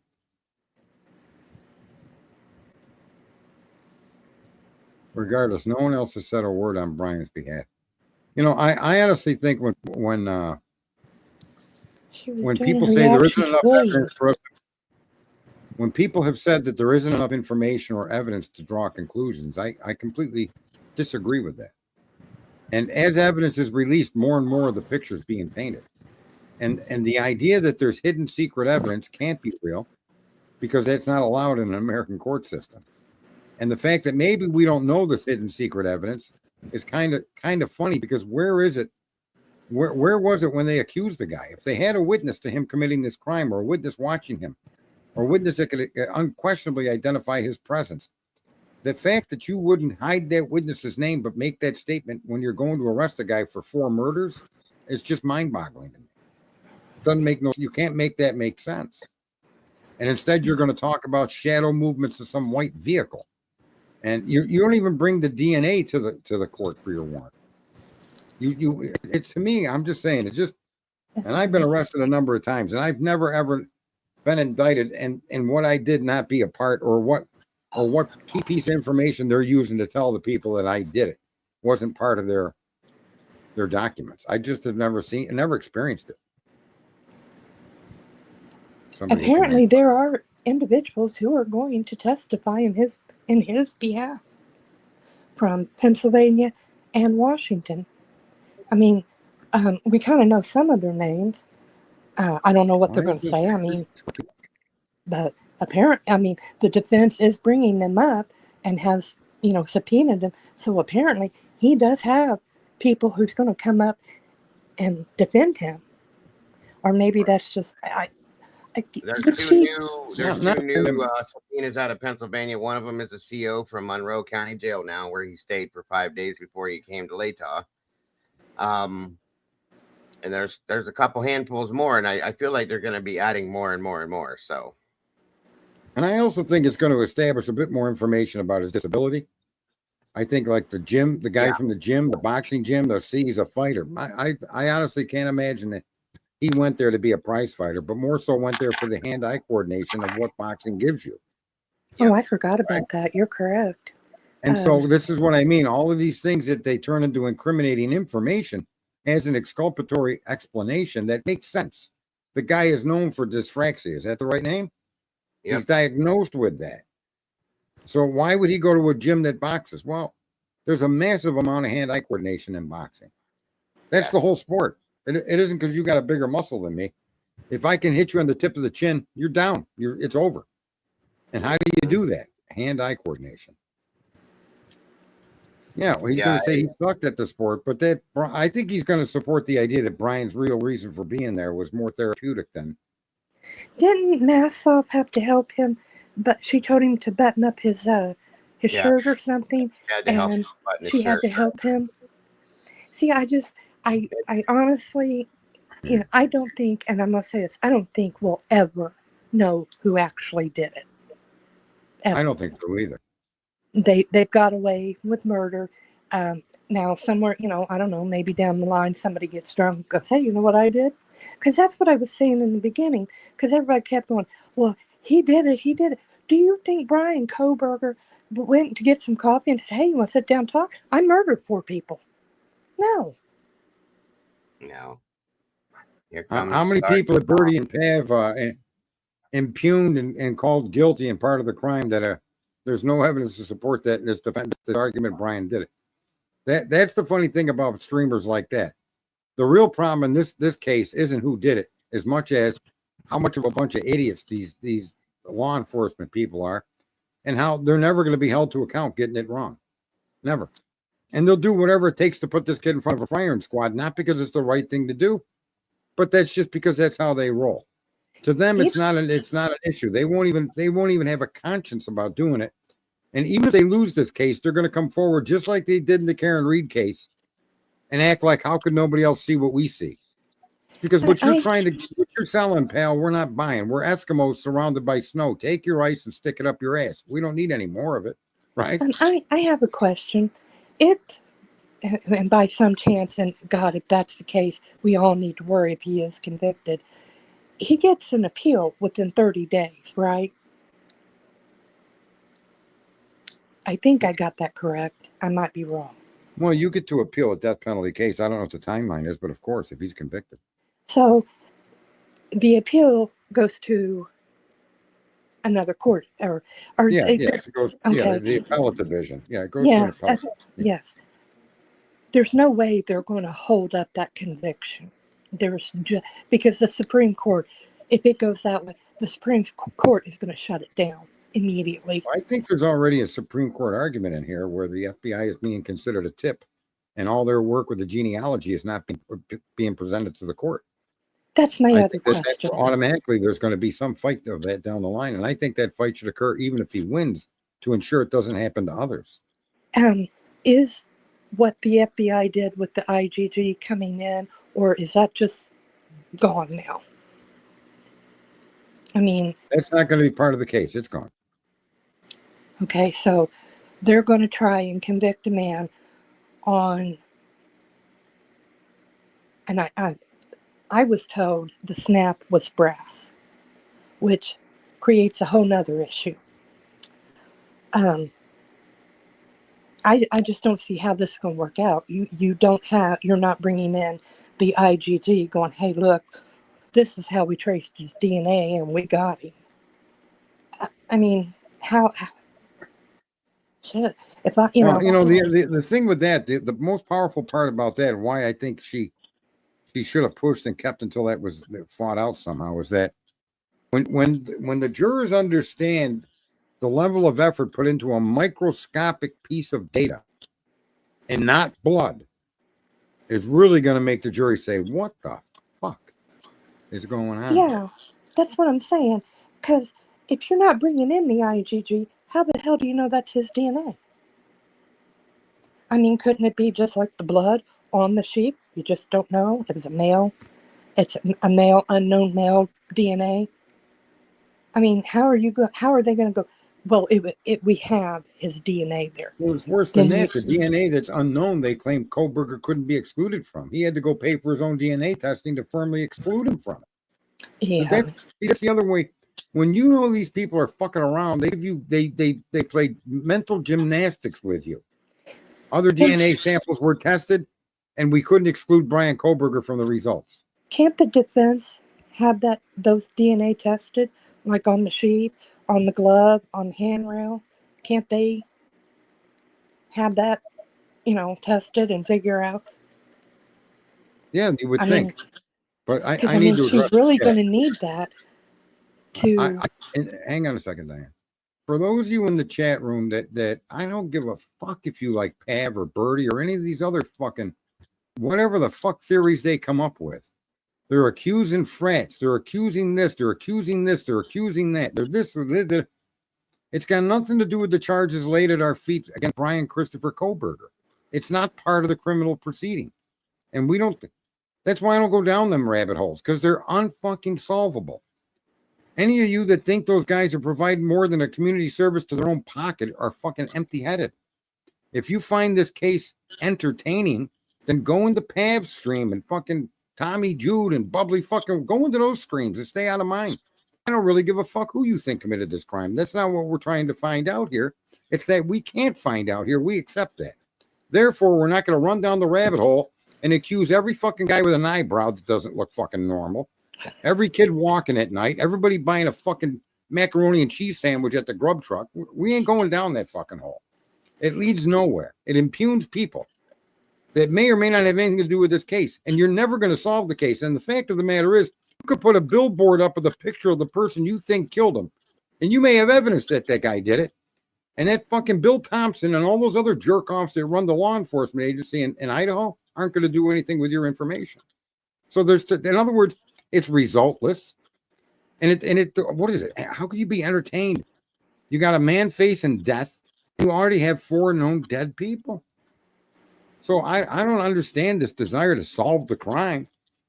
It's just, to me, it's like the dumbest thing in the world. You can't solve the crime. Well, that's kind of part of what happened. Half a true crime is trying to do that. It's just a need and an urge, Sarge. The other half of it is what we do, basically. So You need an urge. I want to know who did it, but I can tell you that I don't have and I have a considerable amount of assets I could invest, but I have nowhere to put the investment. It's like you're trying to tell me to buy a stock that doesn't exist. There's just no way to answer who did this, right? But so what are you able to really examine? You can examine what information is available, and it tells a story, whether you like it or not. There's a story in all this data, and that's complex enough to sort through. And not I have try a to figure out question. who did it. The supposedly DoorDash driver was driving a white truck, right? That's it. She was caught in a white truck. We don't know what she was Yes. driving the night of the crime. Yeah, I'm saying Right. hypothetically, since I don't know if she's he in this claims or it was a not. Subaru. Oh, well then I retract my statement. Does the Subaru, does it got any of the contours or lines of the car in that picture speeding down by the gas station? No. I have no Well, idea. that car is not a Hyundai Elantra. Oh, You know mean the the one that was up on the back of the flatbed that had no wheels on it? That one, yeah. No, the one that was driving it. A girl took a picture of it from her security camera, and it shows a white car going by. I was joking, Sarge. I know what you're talking about. It's okay. Oh, okay. There was somebody out there that said that there was on a flatbed. Anyway, no, it doesn't look anything like that. Okay. It's like a Forester or a Legacy or something like that, I think. All right. So then what you're seeing on Linda Lane isn't her, but they could also be the undercover cop's Ford Focus. Well, where is That the has a footage of profile her? view. Pardon? Where is the footage of her? I mean, if she parked by him and he parked on Linda Lane, where You're is right. it? And that would mean that she stopped and sat there for a period of 7 some odd minutes, which makes me wonder, was she delivering or was she picking up? Yeah. That's my point. Let me just clear this up too. The DoorDasher doesn't randomly loan out her vehicle, nor does the owner of that pickup truck. Those vehicles are loaned out like that by drug users that are trading their use of their vehicle for drugs. Yeah. And I don't know how many people realize how much that happens, but that's a big deal. That's what happens. And so when they're telling me this truck was in the hands of all of these different people, I immediately consider and actually will accept that the actions of loaning that vehicle out were to acquire drugs for use. Because that's what car vehicle owners with drug addiction do. The one girl I know because I did it. Okay. 30 years ago. The one girl that they lent it out to, Payne tried to pull over and she took off. Yeah. So, I think her name was Ivy or something. We just watched this earlier. How could there be no footage of this DoorDash vehicle? I mean, yeah, that's what I'm asking. Where is she? Because if he parked on Linda Lane, so did she. So where is she? Where's that footage of her? Maybe that's what the prosecution has. Maybe that's their bomb, but I don't believe it. No, I don't think so. Because if they, and I could be wrong, but I seriously think if they had anything to prove he was in that house, he would be trying to get some type of plea bargain instead of going straight into a trial. But we don't know that he didn't try. Wait, hold on. Stop real quick. Okay, Tony, who is Janelle? Okay, I saw Lana started putting something out. Who's Janelle? I don't understand this name. I've seen these new names pop up. Wasn't she one of the girls that were driving that truck? Janelle and something Braun, and no, the one that I saw in that video, his name was Ivy, I believe. But this Janelle and somebody else, a person with the last name of Braun. Like, who are these people? These are new names to me. Molly's friend. Okay, thank you, Christina. Yeah. I didn't have any idea of these new names. How could there be no footage of the DoorDash driver? That is impossible. They're supposed to take a picture of what they leave at your door. Okay, there's one thing. So if that's out there, they better have it. They should have got a warrant for that to prove that they were there, to prove that she did what she said she did. But the DoorDash driver themselves would have been caught on the same cameras where they're fishing for a white vehicle. Yeah. It has to be in that footage. I would imagine, yeah. Right? And let's think about it. If she honestly did park beside him and he looks over at her and says, hell, fuck it, I'm going to go murder these people. Thank you, Rach. I didn't know. See, that's why I was trying to figure that out, but thank you. I appreciate that very much. But see, I think the DoorDash driver is another distraction like Linda Lane. I agree. And it's all of a sudden being dropped this close to where we're potentially going to have a trial in a month and a half. I told you guys 2 weeks ago, we're going to start seeing things left and right, dropping, bang, bang, bang. Here we are, one after another. How can Judge Hippler set up? I mean, if he doesn't give like a little break, 3 to 6 months for things to kind of settle down and everybody forget some shit and move on with their life, and if he does not do that, I mean, you had Dateline, you got, Prime, and you got a book coming out. I don't know how Chris, how can you say there was no DoorDash at 4 a.m.? I don't know where you're getting that from. I mean, the everything information is on the 11 to the public states 3:59 a.m. the DoorDash driver made a delivery. Isn't that right, Daniel? Yeah. Yeah, 3:59. But here's the thing, Chris, the way that light bulb cam faces, you're not going to pick everything up in front of the 1122 house. Okay. But they have to go by it to get they have to turn the corner. And yes, I agree with that. But that's a good point there. I believe that. That doesn't mean that they weren't going to the apartments. They weren't going back to Linda Lane. I mean, that's where that road goes. I guess you'd still see a vehicle at that point. That makes sense. Listen, I think what you're not, Chris, you have to consider what they're saying. And you can't just take everything and throw it out the window, lie and make up your own story, which is what a lot of these streamers out there are doing. We all know the cops lie. Guess what I found on the road over here? It's like, just shut the fuck up with that. Of course they lie. Of course these accusations are fucked up from the floor up. But trying to understand them is really the only thing you can do. And when you realize you're finding a lie, it tells another story, right? And so to ignore the data given and just make up your own scenario and come up with your own suspect, it's just crazy. The truth is in the data you're being shown. And slowly, you're starting to see a story that is actually confirmable. Actually, it was, Sarge. We saw the eluding video. It so really Tom Boy, it wasn't you're saying DoorDash. Ethan is the one. Tom Boy, are you saying there's a video of the DoorDash driver? Where? I don't know. That's why I'm just asking if that's what she's saying. All right, let me read something to you real quick, you guys. And Sarge. Yeah. Lana, Truth and Transparency posted. I was requested to do this. I think it was Justice. It says, good evening. Well, this is an hour ago. Let's just say that we have officially found the motherlode of reasonable doubt. I mean, this stuff's going to blow your minds. I'm finishing reading more documents, and due to this recent new info, yes, we are on the phone with Moscow this afternoon because we got some serious issues with public requests that were denied back in the day and that need to be released now. So this will be at noon Wednesday with TMR Live 9:30. It has to do with the entire family tree of the Braun and Davidsons. It says Idaho bombshell, Dylan and Bethany together before 4:17 a.m. Oh shit!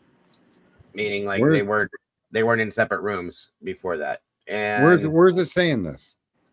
Lana posted it in her community post. Is that what I was supposed to read, Justice? And then I think that's it. Anyway, she usually pulls out with something interesting, so she's probably gonna have a video on it. So she's making the statement. These two young girls were together prior to 4:17 a.m. They were in the same room together instead of, when they did it they run down here. They were together before that, which is interesting. Meaning that they Didn't were in the Ken same say room that? making. Hang on, Diane. Okay. So they Okay. were sitting side by side, and the text messages from 419 on were done while they occupied the same bedroom. That's what Lana is saying. Yeah, right. That's scheduled for tomorrow. Yeah, I'd like to see where she comes up with evidence to show that. We're going to have to watch that tomorrow and see what she's talking about, because she's usually what is it? She's made that argument WOEK? before. She's made the argument before because of the time between the texts. Mm-hmm. Right? Yeah, and it makes sense. You know what I mean? So we're definitely gonna have to go check that out tomorrow. Yeah. I put a lot of work in, and she does a lot of research, so I trust in a lot of what she says. I always have. So Didn't WSU or whatever Kim say that Dylan and Bethany, they knew what was coming, and they were in the same room downstairs the whole time? She did. And everybody challenged it, and a lot of what they challenged that Kim had stated, it's kind of coming to fruition. Thank you, Tomboy. So, yeah, and Lena usually comes with receipts, so that's I don't know why how she could get a receipt to show the two girls in the same bedroom. That's going to be a hell of a receipt to be. I don't know how you produce that. I mean, think about it. Without personal firsthand knowledge, how do you make that argument and prove it? Unless there's some kind of a text message or a phone something that shows it. I don't know. We'll see. We'll see. It'll be interesting to say the least. And like I said, listen, if there's evidence to support that, I wouldn't object to it. Obviously, I would accept it. But that's why I keep pointing out the timeline at 417, and I keep saying if someone could disprove that, please do. Because from 351 to 417 is empty. There's something going on in that time period that we're not being made aware of, and there's good reason for that. Maybe the reason is there's actual evidence to convict Kohlberger. I doubt that. But something happened from 51 to 17 or 19 at the very latest. And could that mean these two girls had been together? Are those text messages? The timeline on the messages is an indication of something. Because I remember her going over that. Just made a good statement too, and that's probably true, and that will blow that out of the water, and we're done with that. Then she said, "I think it has to do with all the authentication of the records. The state never did get the DoorDash records receipts authenticated." Well, there you go. And then she's out. She's out. The DoorDash driver's out then. And that's what they're doing. That anything the state's pulling out, the defense is debunking it, and that's what they keep doing day after day after day. Well, I kind of believe Lana because last year she's the one who said that when they went into the house, they got a knife, and I thought, well, how the hell does she know that? And she was right. So I don't distrust anything Lana says. You were talking about the DoorDash driver lending out her truck. She did. Yeah. Oh yeah, she did. Yeah. She lent it out to that Janelle or whatever her name was person. And I'm sure many more people were being lent that truck for the use for what I had stated, drug use. And Bethany and Dylan were cleaning up. Chris, that doesn't explain Murphy going nuts at 4:17 a.m. Well, and I'm sorry, unless that's a lie by Ann Taylor, unless that video is fabricated to the max or it doesn't exist, then that's written in stone 4:17. And the dog going nuts and the thump and the struggle and the whimper, all of that coming online at 4:17 is just a very, very hard thing to ignore or to say is a lie because it's recorded by a video that both Ann and the prosecution accept as truth. Yeah. And Ann is not going to take, like Ann fought against the DNA, Ann's fighting against the timeline, Ann's fighting against everything that is obviously is not a truth. At this point, go ahead. No. At this point, in my honest opinion, the state is doing everything they possibly can to hold this above water, folks. Truly, that's how I feel right now. They're doing everything they possibly can to keep their heads above water on this. And they're treading hard, in my opinion, from what I'm seeing here, because all these other things keep dropping left and right. And I feel like at some point, the legs are going to give out and they're going to go below. They're going to drop. And that's when this is all going to unfold, I think. So whether it's before the trial, during the trial, or whatever, I don't know. But I also think that the state of reaction of Bethany Funk when they went back into the house is pretty authentic. That she broke down and started crying, didn't stop crying. Dylan acted like, give me another beer. Well, that's why I told you before. I felt like Dylan was feeding Bethany this information, and that Bethany had no idea this was going to be like this. That's my opinion. Even Grauer Grauer had a 4 a.m. receipt. I thought Grauer's receipt was somewhere in the 3 a.m. hour. He was. What the hell did he do? He left, dropped the girls off, and then he went to Taco Bell and went home. That was the story we're told initially. Right. Wasn't it in the beginning that Steve G said they seen the video of the girls being dropped off and walked in the house? That's not off of that. Olivia said that. Off that camera. Yeah, she said 11:56. She watched them get dropped off, go inside, come outside with the dog, and walk him, and then go back in. And then 2 a.m. Remember, in the grand jury document, we're told that they're up in Kaylee's room having a little meeting together. So that all happened in 4 minutes. That all happened on 4 minutes. Well, see, that's what the question is, Diane. Is that camera? Unless she slated the wrong camera, that camera that she claimed it to be, or that it was claimed was on 1112, is on the opposite side of the building. So unless they walked all the way around the house, you're not going to see them unless it came from the camera directly across the street, which is what I think. That's my thought on that. But so there was a camera across the street. There were cameras when Rory walked there. He went there. We were. Or were they put there after the crime?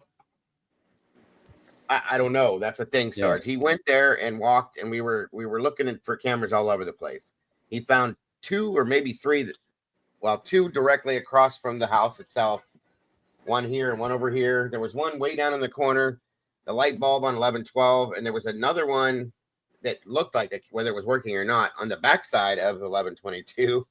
And at the very top of the pole in the back right corner of the house was a camera on top of that, which I thought at that point was the camera to maybe watch the Linda Lane parking lot that went around the buildings back there. But there were cameras everywhere. Okay, now whether they all worked, I don't know. Whoever caught what on what, I don't know. And there was also somebody brought up to me, I think it was Phil the other night, that what about all these other like ring cameras and shit that were all through the neighborhood and stuff? They should have been, at least, because most people have those now. Where's all the footage from those that nobody seems to come forth with? That's a good point, I think. Right. There's a lot of things that have not come out yet that bug me. Isn't there a subscription to your Ring camera as well? I mean, does that just record to your computer? Doesn't that go? And what you could have a Ring camera, but it's not active because you didn't pay your bill. Yeah, if you have the service and it's paid, and you'll have that. But if you don't, it'll just record like local to you. And that's it. But like, there's a lot of things like that. Different camera angles. There's 30 other fingernails that we haven't heard about yet. Why? I don't know. There's just a couple handfuls of things that should be being talked about that have not been brought to us yet. So where is all this stuff? Okay, if this is what the state thinks that where's everything at, guys? Someone has a fire stick. Oh no, I lit a cigarette. I'm sorry. That's Walt Harris has a fire stick.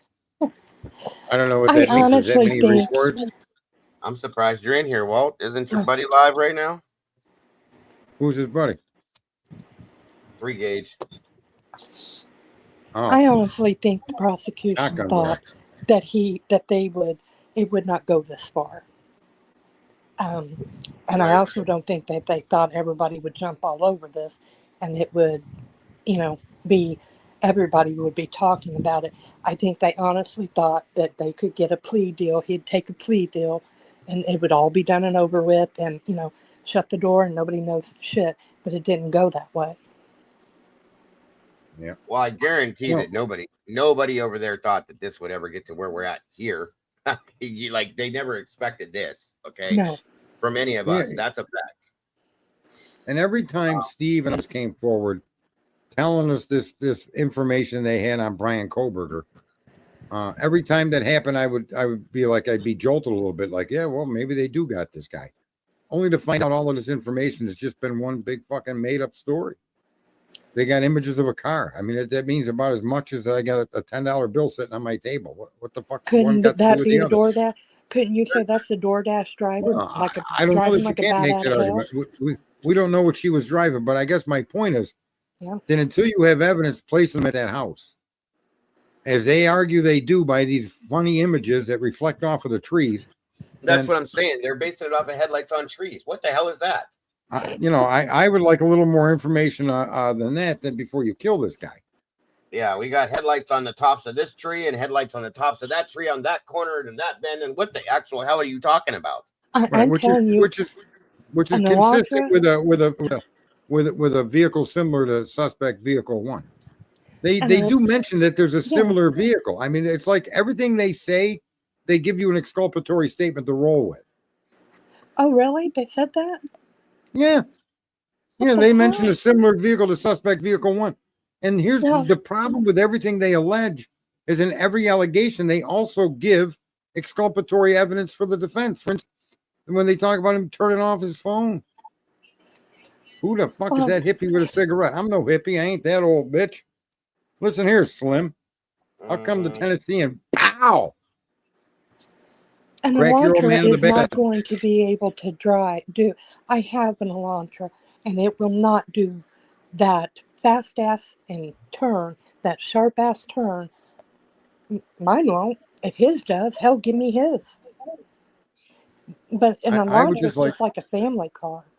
Well, I'd like to see clear evidence to place Brian at the scene. Right? That's all. And it's not that big of an ask. I mean, that's their job, is to show people facts. Like they had the job to show Karen ran over her boyfriend without scratching him, bruising him, or breaking a bone. Right? In a car that didn't have a broken taillight before the police got their hands on it. I mean, let's put her in a gas chamber too. And that's the real catch-22 in this case, is that there is no evidence. None. I mean, if they're willing to doctor a taillight, maybe you're right, Dago. Maybe that swab was DNA they got from somewhere other than the knife sheath. I mean, again, was that knife sheath button snap brass? Do we know if it was stainless or brass? Do we even know? I've been told it was brass. It's either or, one or the other. What up there, Illuminati? Just show up in a white Elantra and I'm allowed to give her husband a bam in the back of the head? Beautiful. Who's that hippie? I don't know. That's great. He's Bigfoot tall and Gumby thin, so I don't know how that would work out. Where's Cletus? Which is funny. I've nicknamed the guy and he's making himself famous on a nickname I gave him. How do you like them apples, Dago? Did they get married? It works. No, they're never getting married. Clue ain't got the ball to marry a man. Clue getting married. I doubt it. Did you get another ring? Did you get another ring? Come on now. Not doorbell. Engagement ring. I think she's gonna open up her own jewelry store someday. I thought she already got an engagement ring. She's got like half a dozen of them damn things. Jesus Christ, okay. I mean, when's enough? That's what I keep telling the son. Son, you need to settle the fuck down, bro. He must really love her then. She's working on it. Yeah, she's working on it. If it ain't broke, don't fix it. Yeah. Yeah, well, I don't know how many rings. You only got 10 fingers. Maybe that's the key there, Cletus, if you're listening. 10 engagement rings that way. But then she's probably going to stick out her toes and say there's 10 more. She only has 4. I'm sorry. My estimate was big. But ladies, how many of you have more than one engagement ring? Please raise your hand. Nobody raised their hand. I wonder why. You giving me that happy? You better say yeah. Yeah, she did break a toe or a finger. She had some problem. I tore my shoulder up and she acted like no big deal. But she scratched her finger or broke her finger somehow. And she fell and broke her hand or something, remember? It was her finger. That really happened. It was smell my finger. Remember when the dogs were having babies? Yeah. I don't know. Have they found Sebastian Rogers yet? No. Hell no. No. Last I heard, they was looking. They were monitoring the Mexican border. So.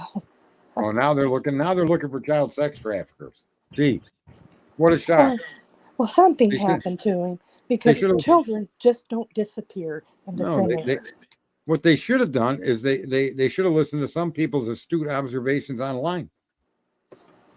they waited this long. It's crazy. How about the 2 kids you were following, Dago? Have they found any hide nor hair of them? Nope. The Nova Scotia kids in Canada, nothing. No charges on anybody? Nope. It's the same. Well, it's not the same, but it's the same type situation as Sebastian. They just disappeared. Not a clue. Didn't they say that they don't believe that they were abducted?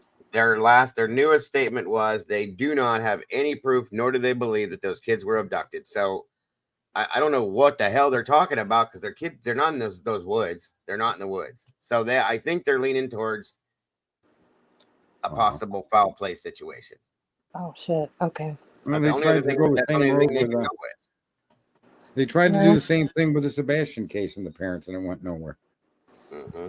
You know, I mean, well, the parents in this one are a little different than Sebastian. Like the mother in this one is definitely what the hell, okay? And there's a lot of people that are looking at the stepdad, you know, same as they did with Sebastian, with Chris, in a dark way. But this guy is a lot different than he was with that case. The mother, though, she came out, she spoke for 10 minutes, said a bunch of stuff that was like she was reading a storybook, and then poof, she was gone, disappeared. She took off right in the middle of the press conference and never showed her face again, which makes no sense to me. None. Sounds like me. Although there's my face. Yeah, I don't know. If it was me, I would be crying, I would be screaming, I would be standing on rooftops, I would be on the news, the whole thing. You know, just she showed zero emotion, none. And that's a problem for me. Now, talk about being shortchanged. Dago. Yeah, I refuse to take anybody's money, and yet I provide this wonderful thought processing service. And with 178 people in the chat room, you think I'd get more than 82 likes, Dago? Now, I hit the like button. If my debonair appearance doesn't do it, and my absolutely fantastic radio voice doesn't do it, I don't know what else to do. Well, I will say there's 83 likes with 177 people. Are you guys like sleeping or what? Come on now. I hit the like button. They may all be slightly retarded. Oh my God. I went to school too. I just rode on a special bus. Oh my God. She's got like 5 or 6. And no commercials. You're welcome. Hey. You're welcome, Tom. Hey, Carl. Carl first. Here's W away. Unbelievable. Where's Cletus? Cletus. Hit the like button, people. Cletus. Get your lanky ass up here, boy. Link's at the top of the page, and now it's in chat. You should have been here when Rollo the Clown was here. You'd have laughed so hard you probably wouldn't have got back on YouTube for a week. Shit. Right? Or Translucent. That was a good one, too. Oh, shit. Ran them people right over, man. God. Dear God. Sarge has still got it. Well, let's be fair. Everybody is entitled to their opinion. There's too many mosquitoes out here. I don't live by that motto. Not in today's world. Not everybody's not entitled to their opinion. This is my stream.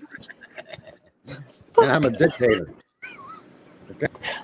You definitely are the first part of that. Yeah, that too. Yes, ma'am. Yes, sir. Well, I firmly believe people are entitled to their opinions. You know, whether they're far off into La La Land or not, that's, they're entitled to that. I mean, there's probably people who think I'm in La La Land. Well, Tammy, if they were being hid on first off, I don't think that the elders on the reservation would play in. They would have that. Right. But all our CMP has to do is get a warrant if they believe that. And they actually have a substation on that reservation too. So they could definitely go search that if they needed to. Yeah. And Diane, let me just say that the idiots out there prey on the kindness of folks on our side of the aisle that are reasonable and think that, yeah, you're entitled to your opinion. But the problem is when their opinion is wackadoodle, they need to be pointed out. They need to be pointed out. If they continue with their wackadoodle stuff, you need to put distance between you because there's no other way for them to learn. There just isn't. And people definitely need a good crack in the. I mean, my parents, I got a handprint in the back of my head, which is justified.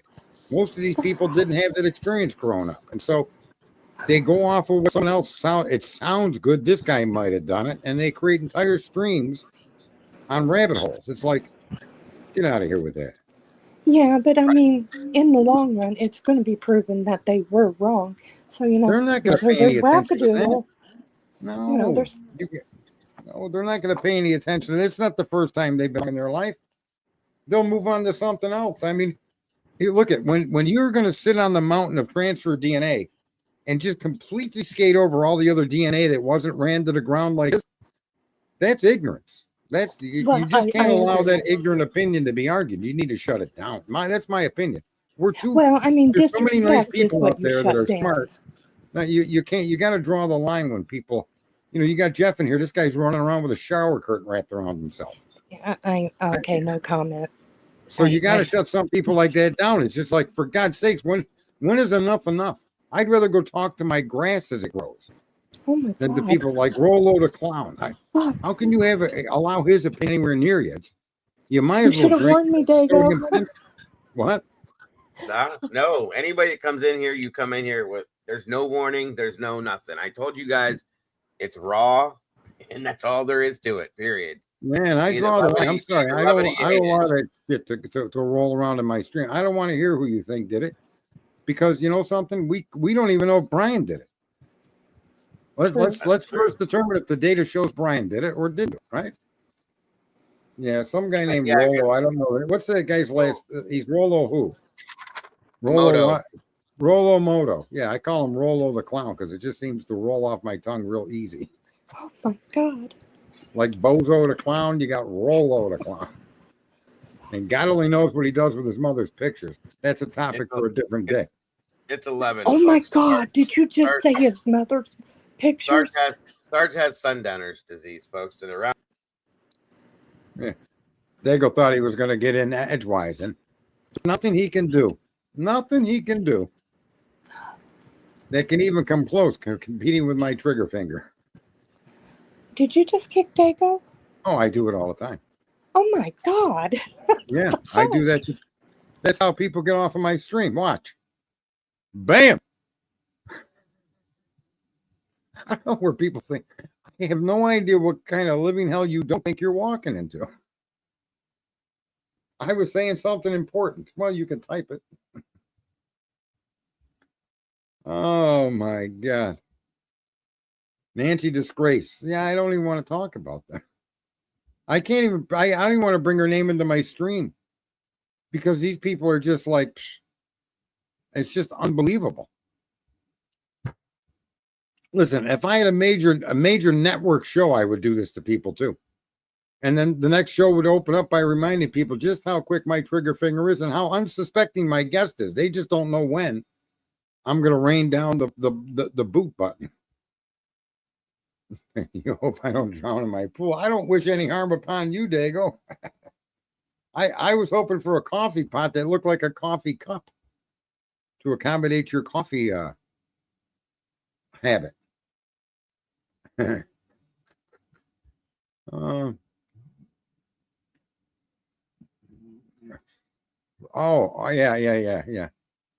You said that like literally. I doubt it, but yeah, I get it.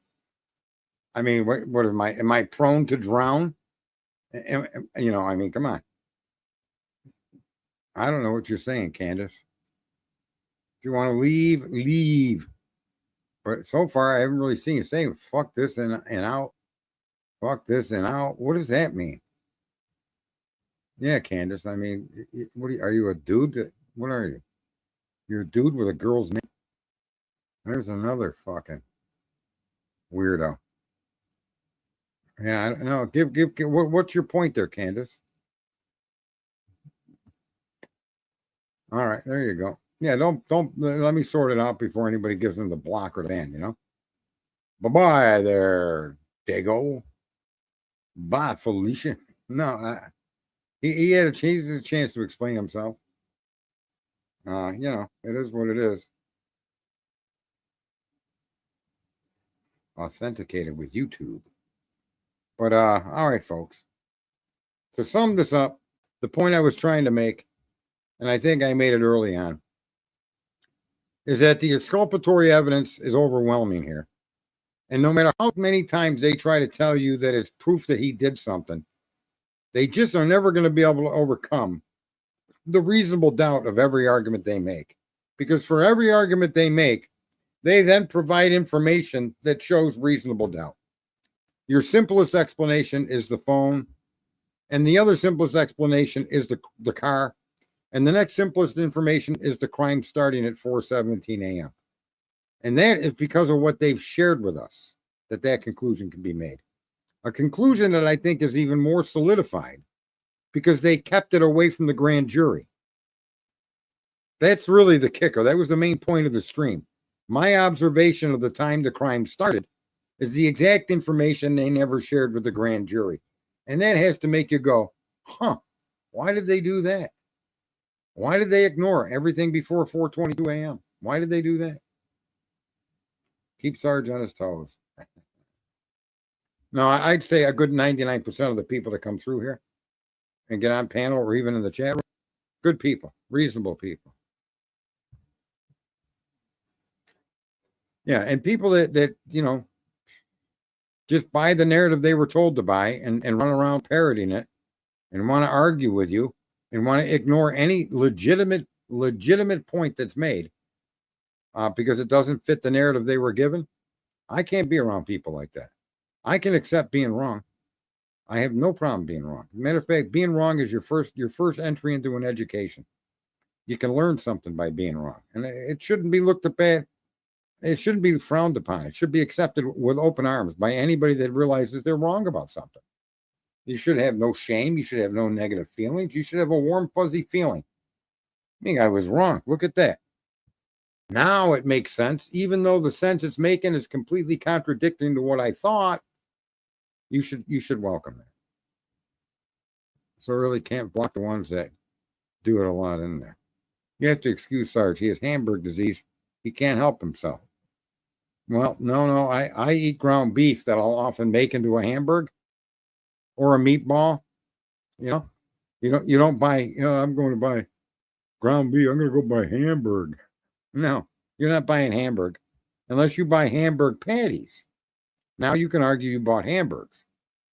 But if you go buy a pound of ground beef, that is not a Hamburg. That's ground beef. You can go buy meatballs. But, meatballs are made from ground beef, and you could go if you want to buy a pre-made meatball, go right ahead and do it.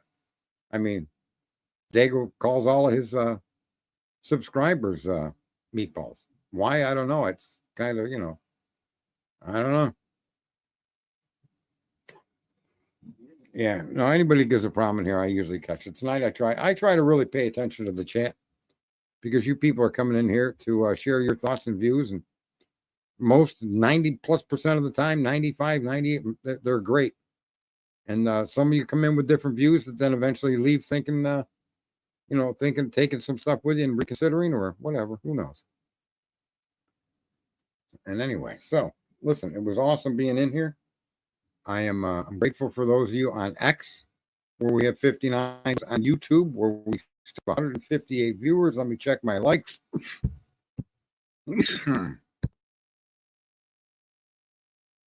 And we have 104 likes. So that means, based on what I've learned, because Dago did educate me about the algorithm, about how you need 100 likes to get into the algorithm. I'll always respect that. Tell me that. And, it is what it is. But one day he'll learn how to pull the trigger quicker than me, and that'll probably be someday when neither one of us are alive anymore, because I don't see that happening anywhere in the near future. I am the quick draw with the mouse.